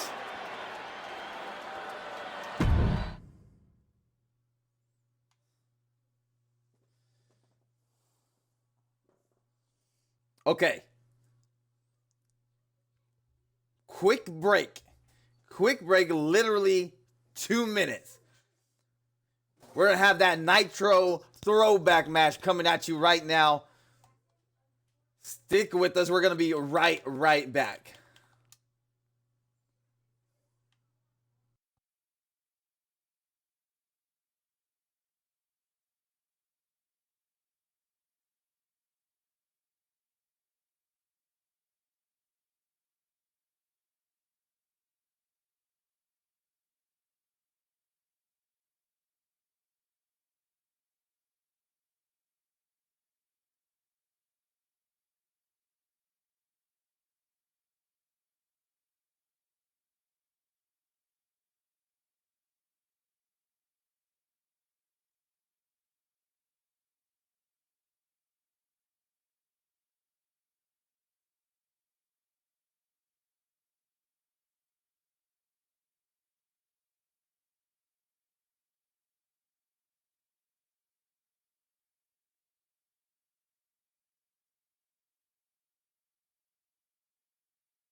Here we go. Nitro throwback. We got Goldberg. We got DDP. We got the Big Show.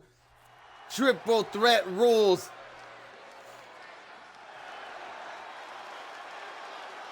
Now, doesn't this take you back?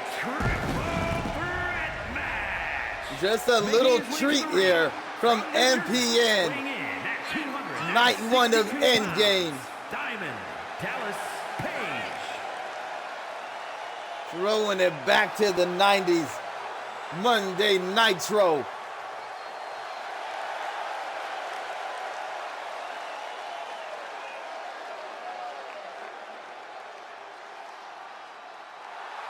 Told you guys this would be a fire show. I can sense these things.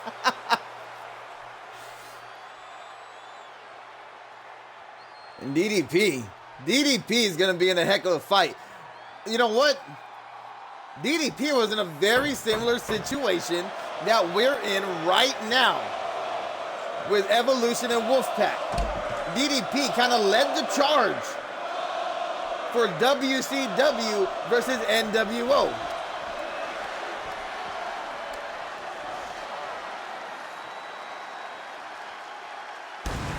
Just like I don't know who you would say, Moores, Savio, Drake, Cannon Caldwell, Dead Jester.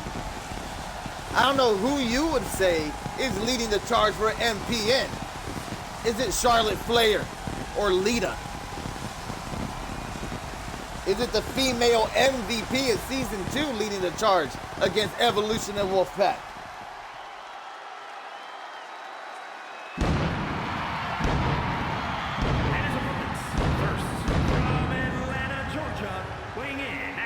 Now this is going to be a fun match just to see, just to watch. But we cannot let this distract us from the very real fact that MPN is behind on the scorecard right now. MPN is very much behind. We are down 2-0. I'm pulling up the match card. That's what I'm doing right now.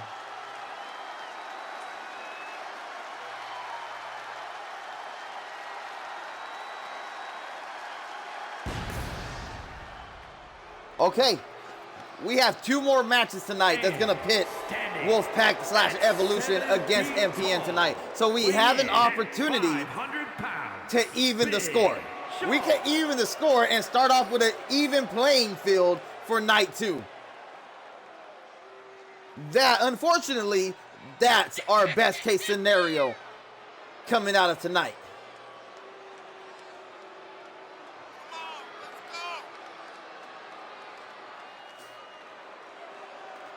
The force is strong with you. Oh, y'all's gonna get into Star Wars talk?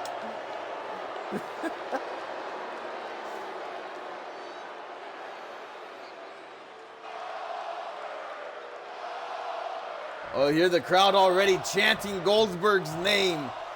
Big Bill Goldberg. Now the second longest undefeated streak in wrestling history. In terms of matches, not in terms of time. In terms of time, it is Andre the Giant. Right? It was like 15 years or something that it took for someone to pin him. I forget the number. I want to say it was like 157 Goldberg went. Only to be outdone years and years later by Asuka when she went on that tremendous NXT run.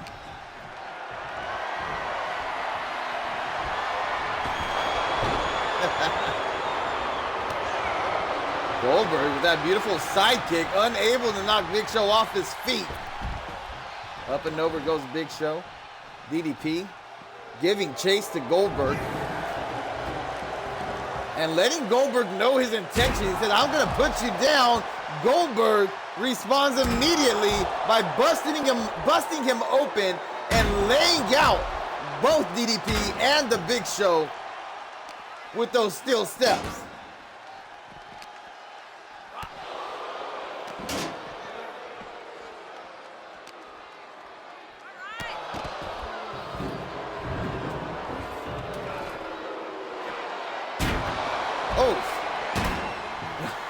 Goldberg and those steps.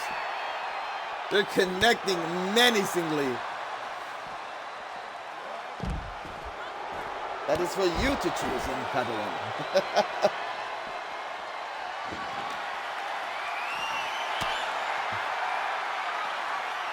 You are too much. You are too much for your Star Wars talk. And Goldberg with a chair shot. Goldberg playing very aggressively in this matchup.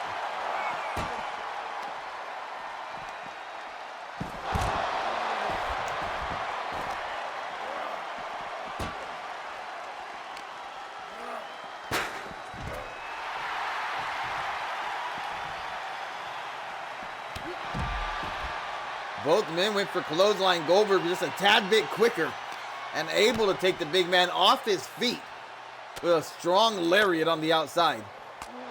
DDP taking the opportunity to catch a breath. You've seen him leaning up against that barricade for a good couple of seconds. But then see him bouncing off of the Big Show. Bouncing off the Big Show and then looking very surprised by it. Big boot. Taking DDP off of his feet, down onto his back. And now the fight is coming back into the squared circle.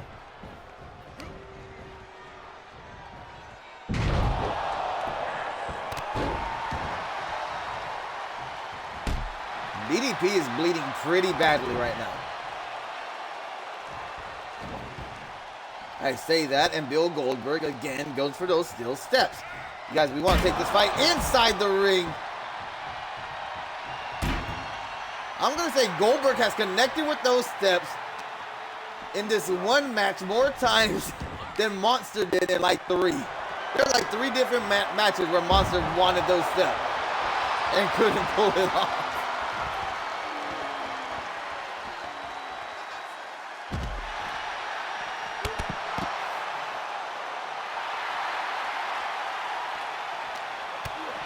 But remember, romance leads to the dark side, and that can be dangerous.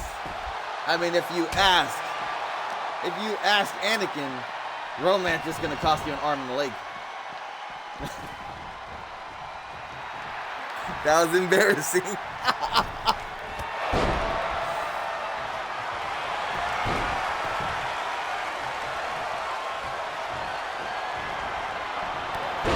Oh, okay.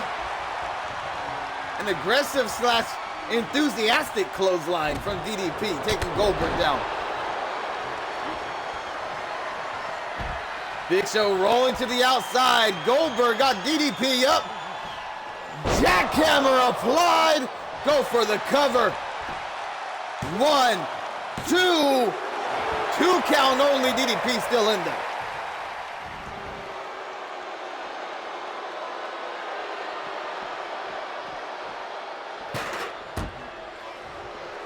You know what? This is a fun little match. This is a fun little match. The Nitro throwback. But whoa, went for a suicide dive, uncharacteristic from DDP. Did not connect with anybody at all. I was saying that the Nitro throwback is a fun match, but all 3 of these guys are still on the MPN roster. Why don't we make this match mean something?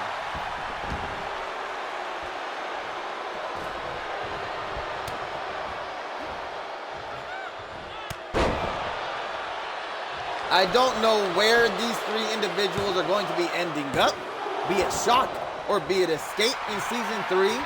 But how about the winner of this match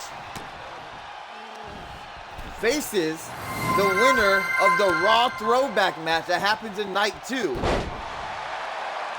in the #1 contenders fight for either the United States or the Intercontinental Championships.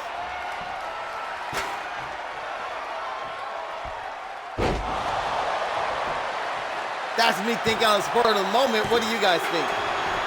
Hydration. I thought I did do predictions. I wrote those names in. Dang, must not have took. I know I wrote those names in because I had a hard time with Goldberg. I kept forgetting the D.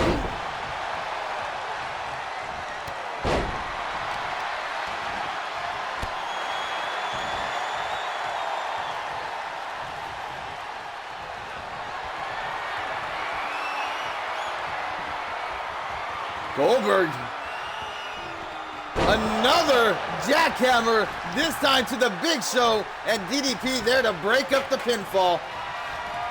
Diamond Cutter, picking up the pieces. Going for the cover, get in position. Big Show getting up. I think that ref waited. I think that ref waited. He has another one, Diamond Cutter on the steel chair. DDP. 1, 2. Oh. I thought that was going to be a very foreshadowing moment. DDP, who led the charge for WCW against NWO, to win.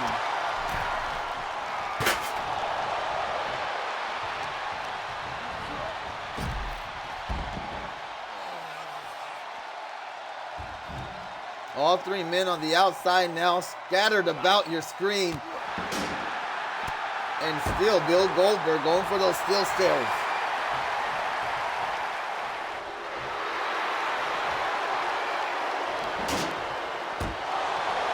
Goldberg's head bouncing off that guardrail.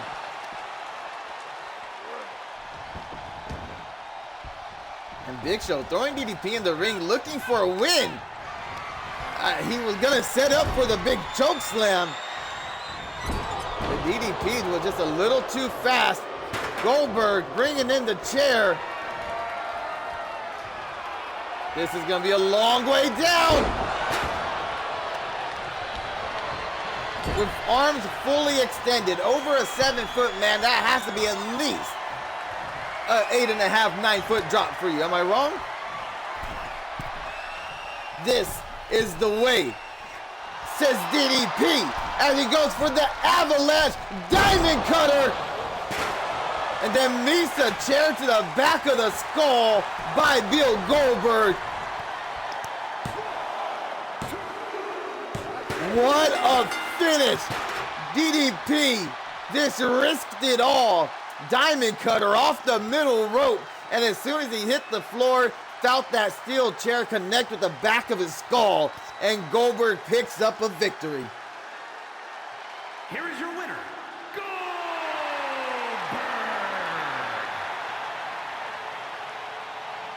Well, sweet mahogany seed biscuit.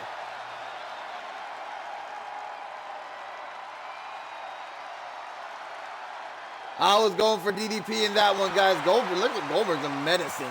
He's a menacing figure. Intimidating as all get out. We're going to get back to Endgame.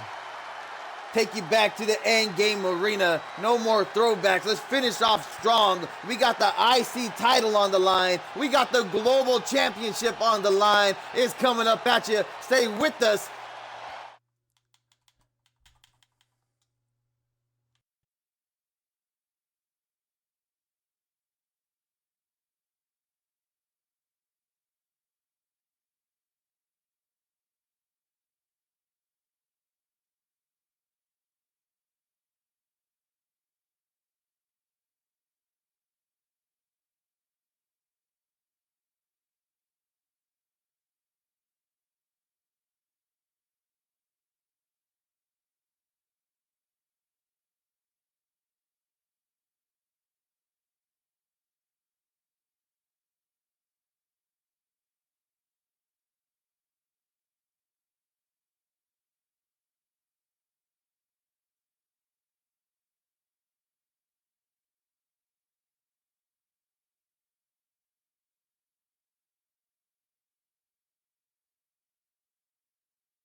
I don't know.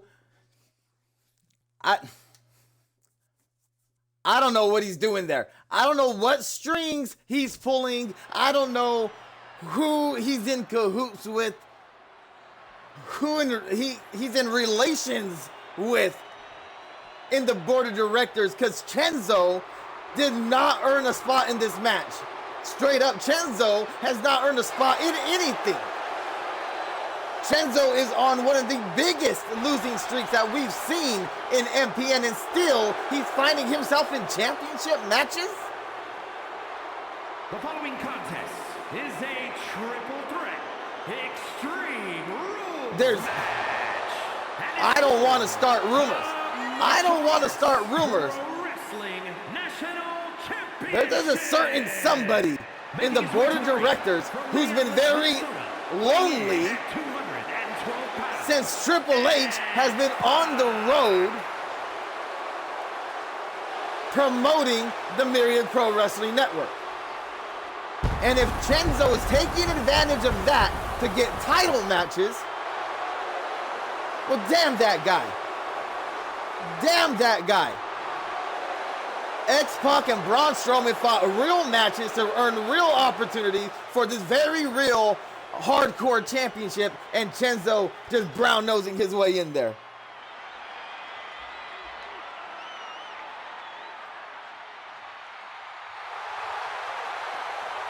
And his opponents, first from Cheryl's Ford, North Carolina. I've been losing too. Where's my title shot?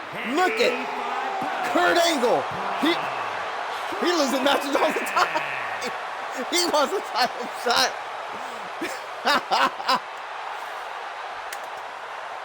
Just business. Predictions, right, Boom. Thank you. Predictions. I predict Braun Strowman takes Chenzo's head off. That's what I predict.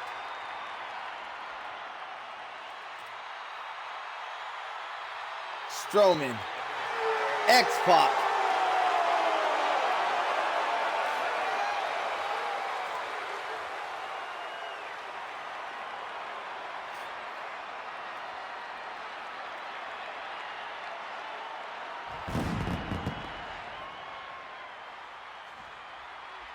Predictions are up for Strowman, X-Pac, and that con artist, Chenzo. And from Sacramento, California, weighing in at 220 pounds, the Smoke.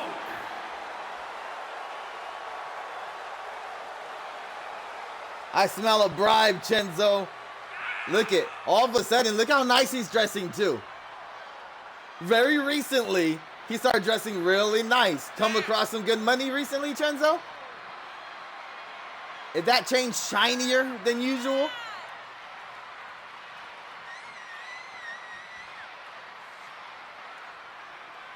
That's what just business. That's what I said. Y'all just have to deal with it one way or another.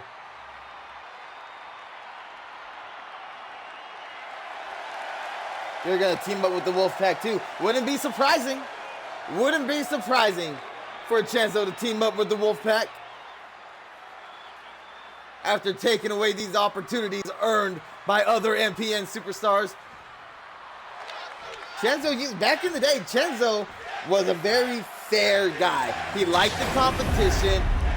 He went in there, he fought with everybody. Early on, he had some very great matches with Cannon Caldwell.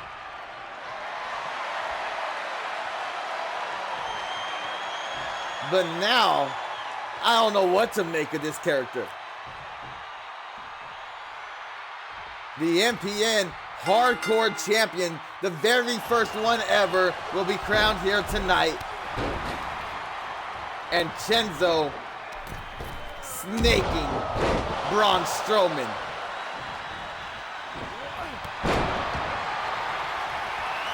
You know, I can be as mad at him as I want, but when I see a pretty move like that, you have to appreciate it. But the power of Strowman should dominate this match. I would think so. Chenzo's not a powerhouse. He's semi-technically skilled, semi-high flyer, semi-brawler. Chenzo's a all-around superstar who just likes the competition. Xbox bringing all the speed, all the strikes. Braun Strowman, if he can get his hands on these guys, he can knock one down. One solid clothesline, it could change the whole match for that individual. Right hand, springboard Pele kick.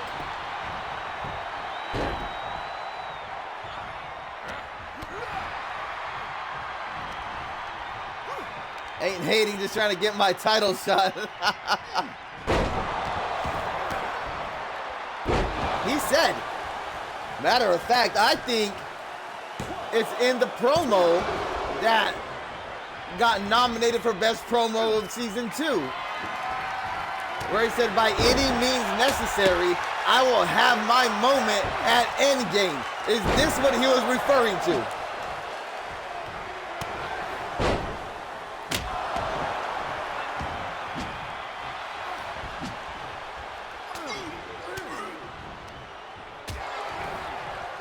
Trust me, Chenzo, I will kill for a title around my waist. But that is hard to earn. Earn. In quotations.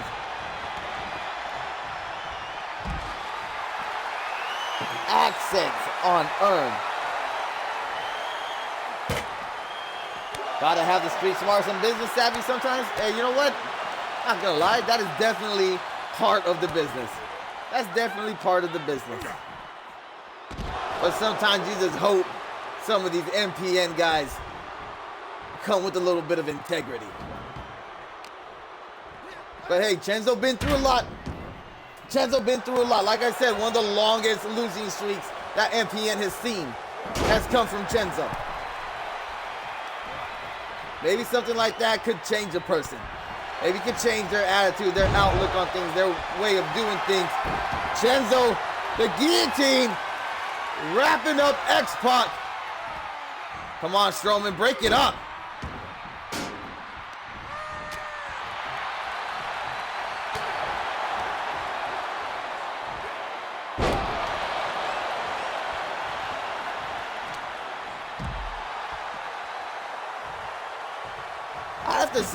I have to say this about Dead Jester. Recently, he's really coming to his own. He's really opened up. I'm going to go out of character for a minute here. And Dead Jester, as the guy behind the computer, behind the phone, wherever he's watching. When he came in, he was kind of quiet, right? He talked, he's always very respectful, right? Very courteous with his words. But recently, in these past few episodes, the character Dead Jester has really opened up, really stepped into himself, and has not been afraid of calling his shots and letting people know what he wants and what he's capable of doing. And that right there is why he's representing MPN in War Games in Night 2 of Endgame.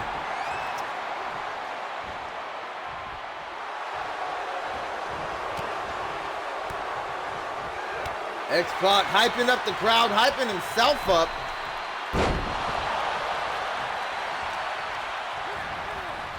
That's Chenzo in the corner, looking for something big here. X-Pac off the top rope. X-Factor off the top rope. And Braun Strowman just laughs at Chenzo. He just stands on the outside of the ring and laughs at Chenzo. I love it.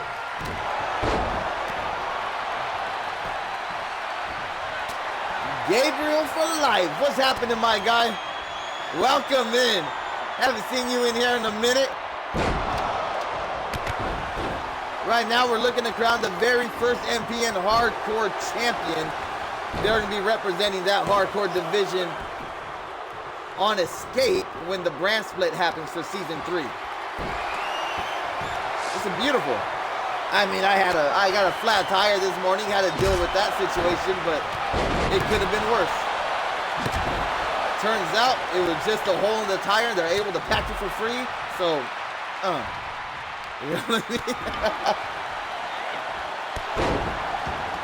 But you're here. But you're here, and that's what counts. Chenzo with the sledgehammer, looking very confident. Challenging Braun Strowman to bring it. Blue Thunder Bomb. Lance Strowman with it. And now Percy's coming to his feet.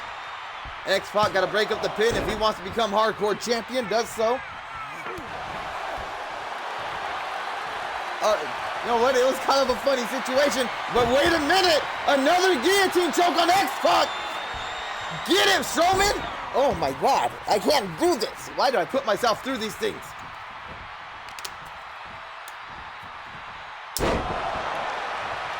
I'm all about big. You can't afford to throw hands in.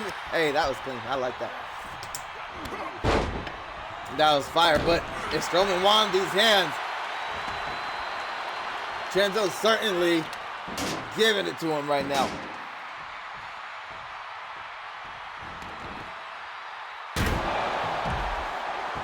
I'll wait for a match, but you have to promise not to run away to the shadows.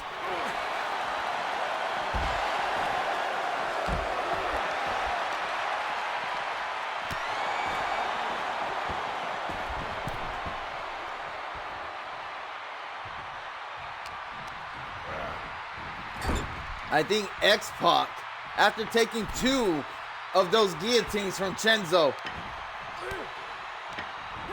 is going to be the targeted opponent here.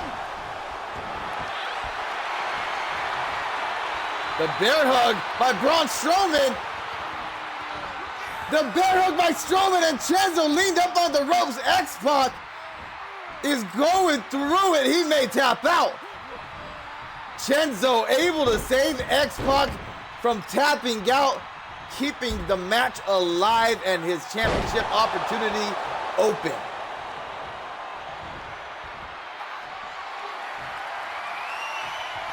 A running power slam.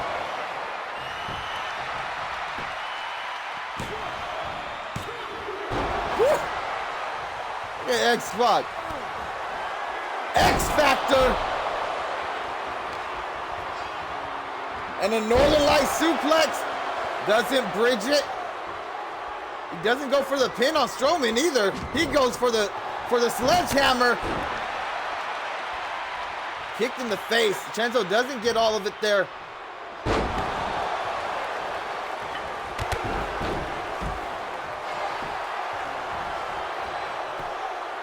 One, two. Oh man. Oh man. We've seen X-Pac has been I don't know how to say it. X-Pac, a high grade rate when it comes to multi-man matches. Here's the win-loss percentage. Low blow from Chenzo.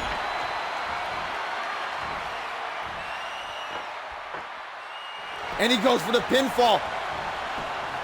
X-Pac out of position. 2, 3, Chenzo, MPN Hardcore Champion, steals it. Brown noses his way into the match. Low blows Braun Strowman for the victory. He said, oh, what a maneuver from X-Pac. He said he was gonna have his moment at Endgame, and he did whatever he had to do to get it. And here he is. Martial Arts Pro Wrestling National Champion. The MPN Hardcore Champion.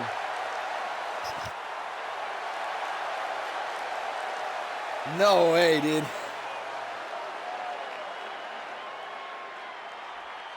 I cannot believe that. Nobody. I appreciate all of you that did not vote for Chenzo to win this matchup. I mean, I wish you guys would have been correct in either of your other picks. But I do appreciate you not throwing your chips in on Chenzo.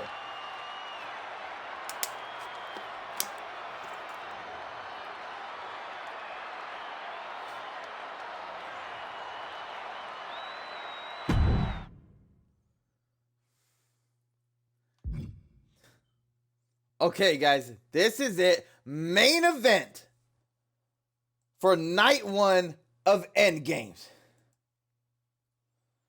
Let's get this prediction up early. It is the devil himself, Maxwell Jacob Friedman, versus the Second City Saint, CM Punk.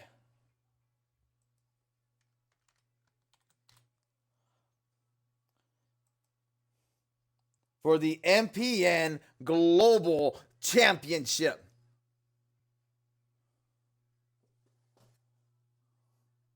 Whoa, whoa, whoa, whoa, whoa. Give me moments, give me moments.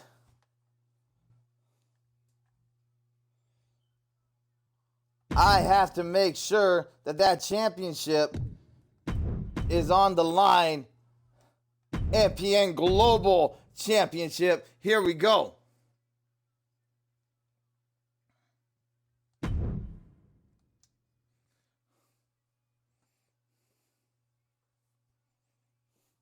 Looks like Chenzo made the #1 spot on my hit list. Good match though, fact. I'm not here to make friends, I'm here to make money. I woke up in enough time to see Chenzo win. This is a nightmare. You see, if you would have stayed awake, we wouldn't have Chenzo as our hardcore champion.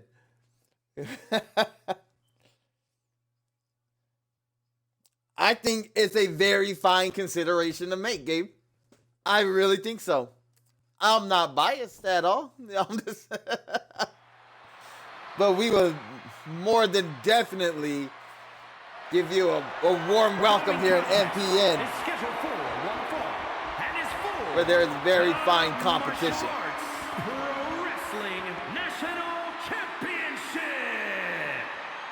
Predictions are up right now for the title match. Best in the world, best stream ever, says Biggs. Woo! Thank you. We are doing pretty damn good for night 1 of Endgame. I have to say, some killer matches. Some killer matches here.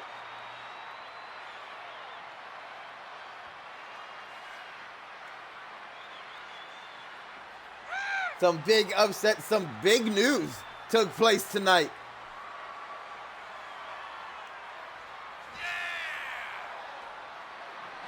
I love MPN.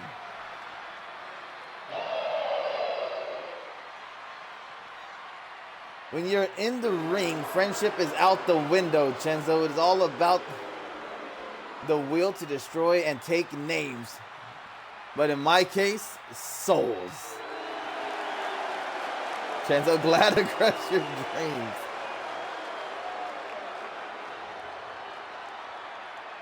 You guys are freaking amazing. You guys are actually the best. I appreciate all of you so much. So much. This is what 76 episodes of MPN. Our first WrestleMania, right? Our big show here in MPN. Our first complete go around.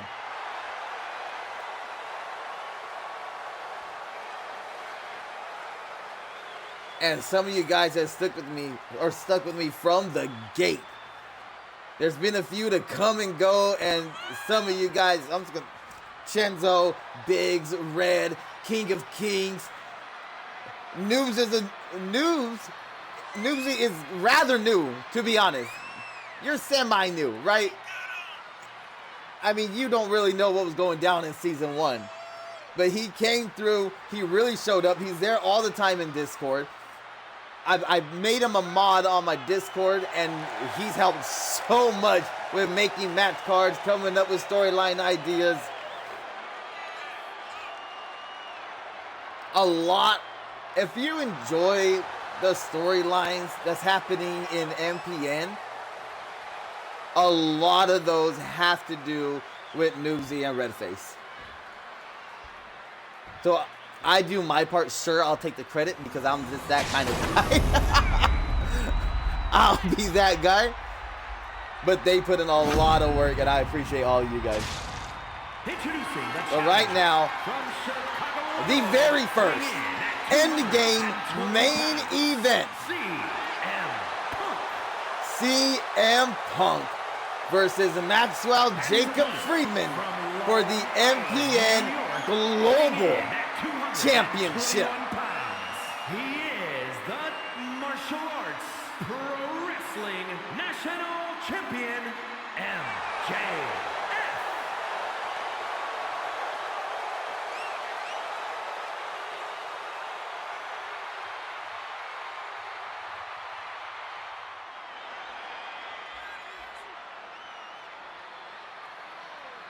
And it only gets better. Y'all just making me blush now. Y'all can say what you want until you have the bank account I have. Don't speak. Just respect the business that is Chenzo. Chenzo, big upset, big surprise. Right now, CM Punk got big time Drake in his corner. MJF, I believe, is Bray Wyatt in his corner right now, defending that global championship.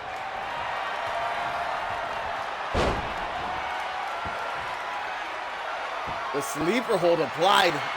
Got the legs locked around the waist, trying to cut off some air supply from the midsection and around the neck area at the same time. Nice combination of strikes by CM Punk.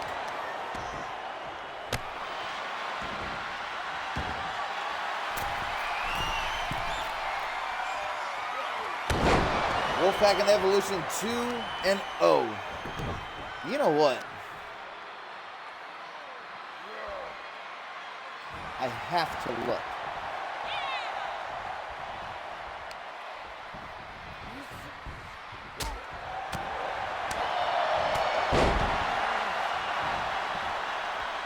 There's been a mistake made on the card.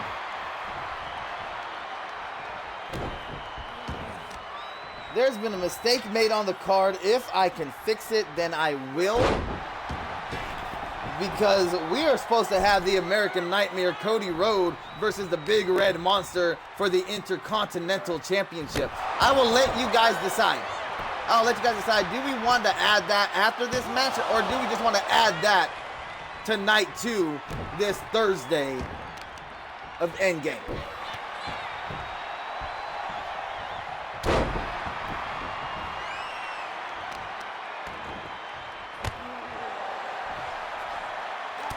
Right now, CM Punk clobbering MJF in that ring.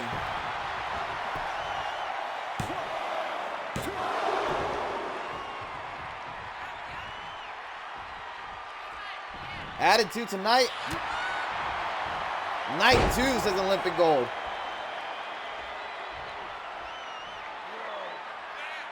Wait. Upper echelon by MJF.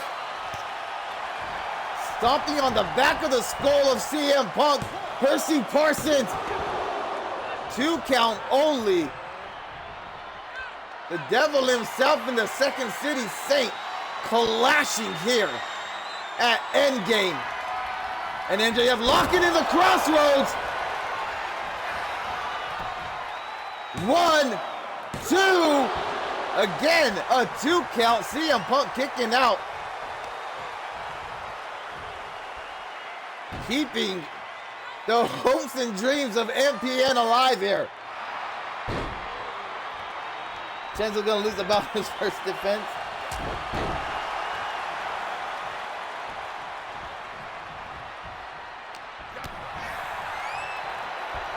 Whoa, pulls him in. Looking for the GTS. MJF fighting his way out of it. Elbows to the jaw. Went for the half and half. Escape from CM Punk. Sending MJF over that top rope. Again, a shout out to the Monsters Lair podcast for sponsoring MPN Endgame.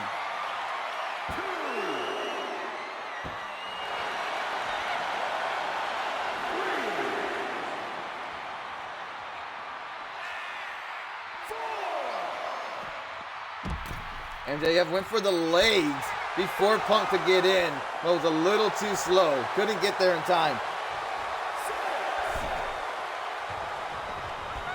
Taking his time getting in the ring. And rightly so, as he hits the crossroads, middle of the ring. 2, 3, and MJF honestly making light work of the Second City Saint, CM Punk.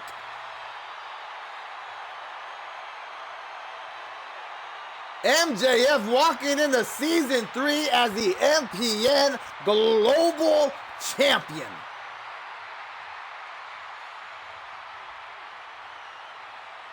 Here is your winner.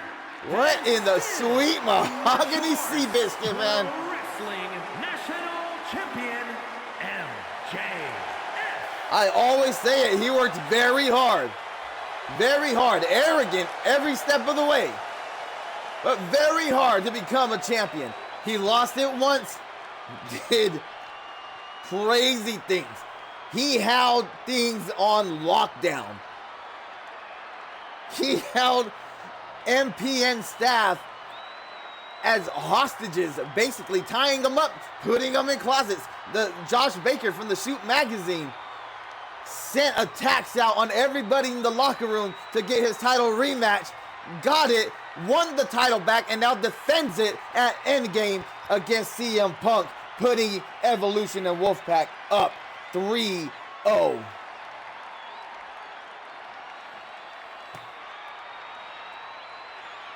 All right, guys.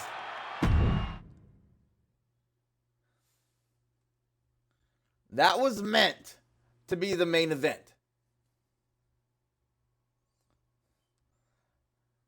Should we do the Cody Rhodes Kane match that was supposed to be tonight, or should we wait until Thursday and have it then?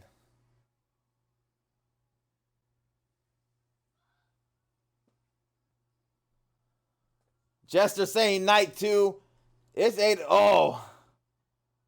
Okay, night 2.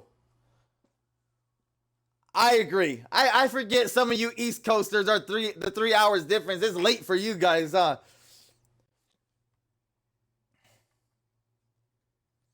Oh, King of Kings saying tonight. Okay, I gotta do predictions. MJF retaining the championship.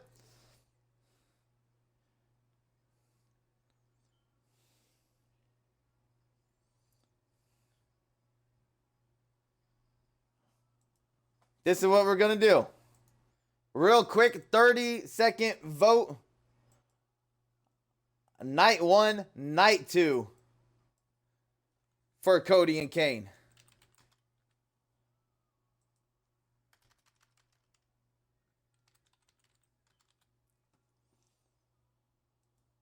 Make sure you get your vote in. And then if it's night 1, I'll put you on that waiting screen. And we'll get it going. Let's go. Get those votes in 30 seconds. Night 1 or night 2?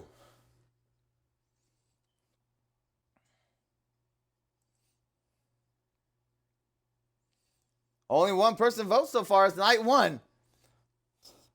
10 seconds to go.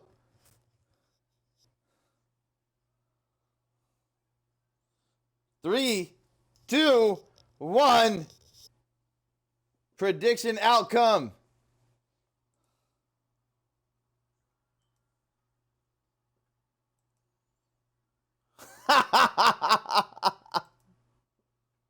Okay. Prediction outcome 2-2. That's great. That's great. Let's run it. Let's run it. I play D&D. You tie, then you win. That's how it works. I'm going to put you on that waiting screen. We're going to get this match started.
All right, here we go. Unfortunately, it was set up janky, so Cody's not going to be having the title on his waist. Because I had to leave the actual universe mode to set this one up.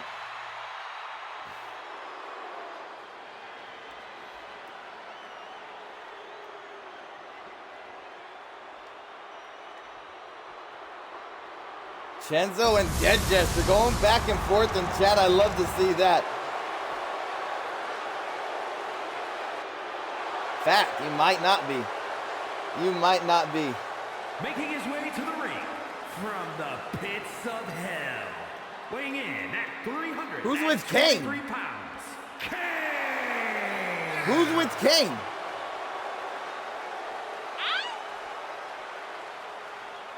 That's Scarlett. That is Scarlett, and I'm assuming that's Karrion Kross coming to the ring with the big red monster.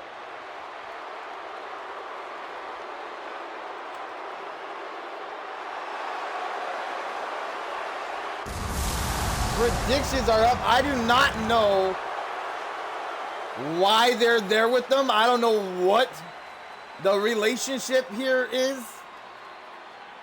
But if this is of things to come, maybe a possible faction in the future of MPN, I kind of like where that is going.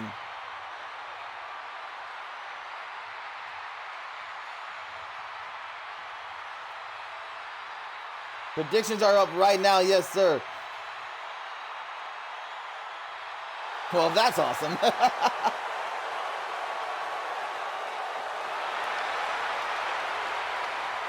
Cody Rhodes, the American Nightmare, coming out with Bray Wyatt. Cody Rhodes is coming out with Evolution's manager. Wolfpack no longer has one. It used to be Sting. Sting ended up confronting, signing a one-night deal with MPN for in-ring competition. The American Nightmare, Cody Rhodes.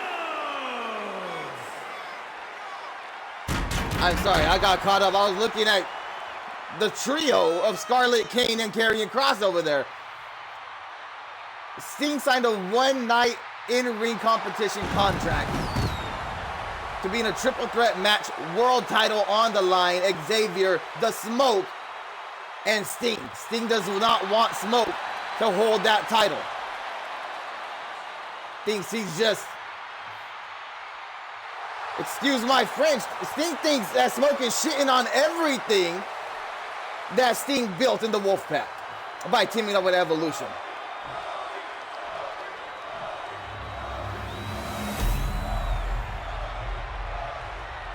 The MPN Intercontinental Championship. Cody Rhodes defended this title more times than anybody else has defended a title in MPN in Season 2. But this is literally his largest task yet. And Kane with the reinforcements at ringside.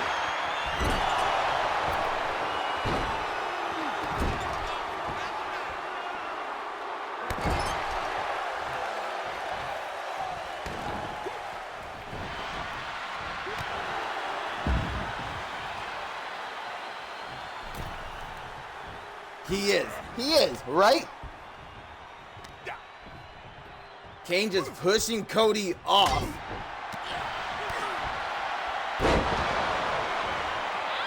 I mean, let's face it. We absolutely need this win. If we gotta basically win them all from here on out, right? I don't know how many matches are going up on the scoreboard for night. But we need this one, and we gotta win almost every single other one if we want to win this thing against Evolution and Wolfpack. And straight up, Cody Rhodes is the better wrestler here.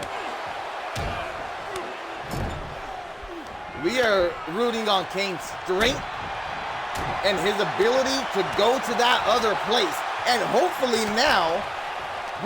now, we can root for Scarlett and Karrion to help Kane get this win.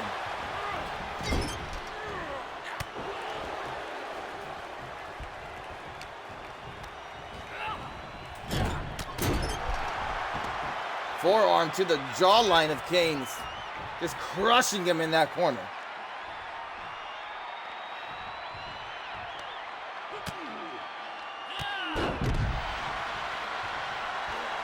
Right hand to the crown of Kane's skull. Drop kick sending him to the outside. Now Cody Rhodes going high rent district, calling his shot. And missile drop kick sidestepped by Kane. Running DDT on the outside.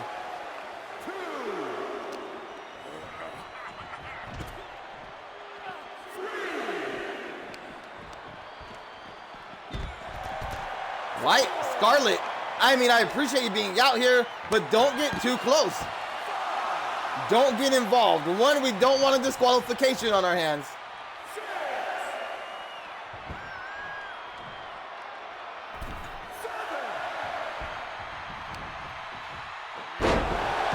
Beautiful sidewalk slam by Kane. Peter calling the action for the new, I guess the co-main event of night one of Endgame. Cody Rhodes, the back elbow, getting him out of that choke slam predicament. And a cross-armed DDT, not letting Kane protect himself from impact at all. Ducks underneath the arm, crossroads done the way it's supposed to be done. 2, and a 2 count by Cody Rhodes.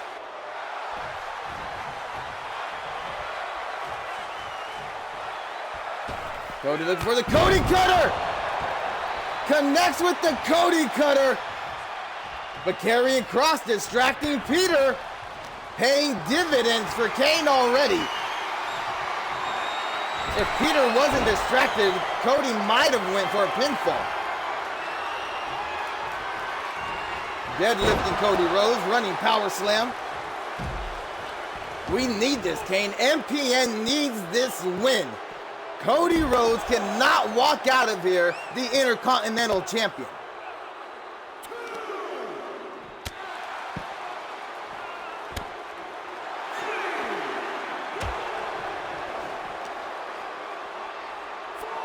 MPN is fighting from behind now. We're playing catch up. We are officially the underdogs in this tournament, if you will. In this war between MPN and Evolution Wolfpack. 7 count. Kane's gonna break that up. Knows he can't win by count out. And Cody Rhodes, quick on his feet.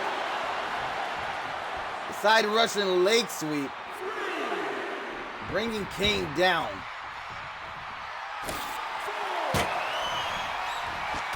Now, we've seen Bray Wyatt at ringside several times tonight. We have not seen him get involved.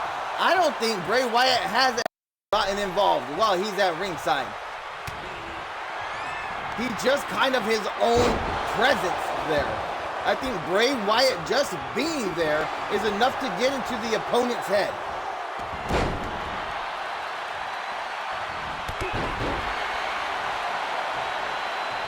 Karrion Kross looks a little upset, asking Kane, like, what are you doing out there? You got to get out of the corner. Crossroads by Cody. 2.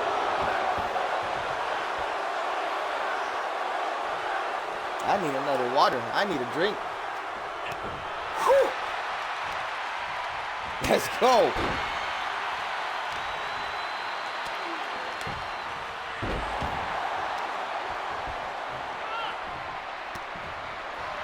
A third Crossroads, and it's over. Cody Rhodes with what I believe to be his 5th title defense, and MPN falls 4-0.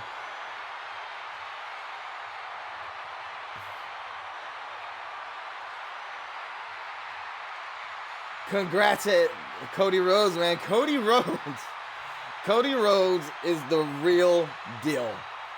When Sting brought in Cody Rhodes to Wolfpack, he knew what he was doing.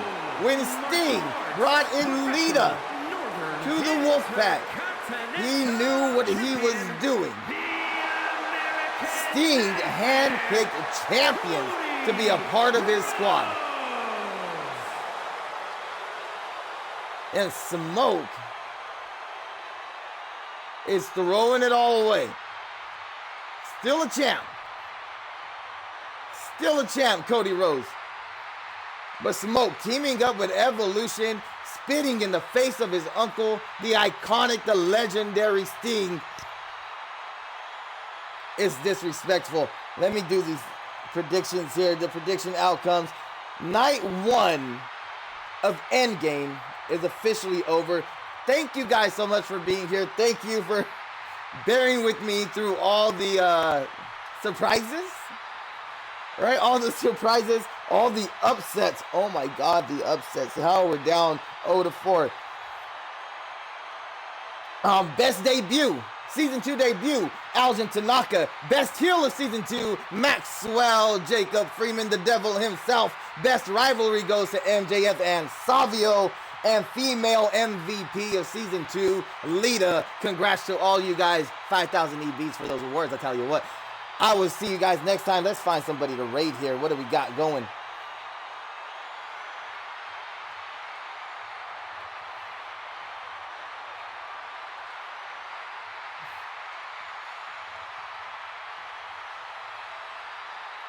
Hey, why not? I don't know what fairy tale fables are, but we're going to find out together.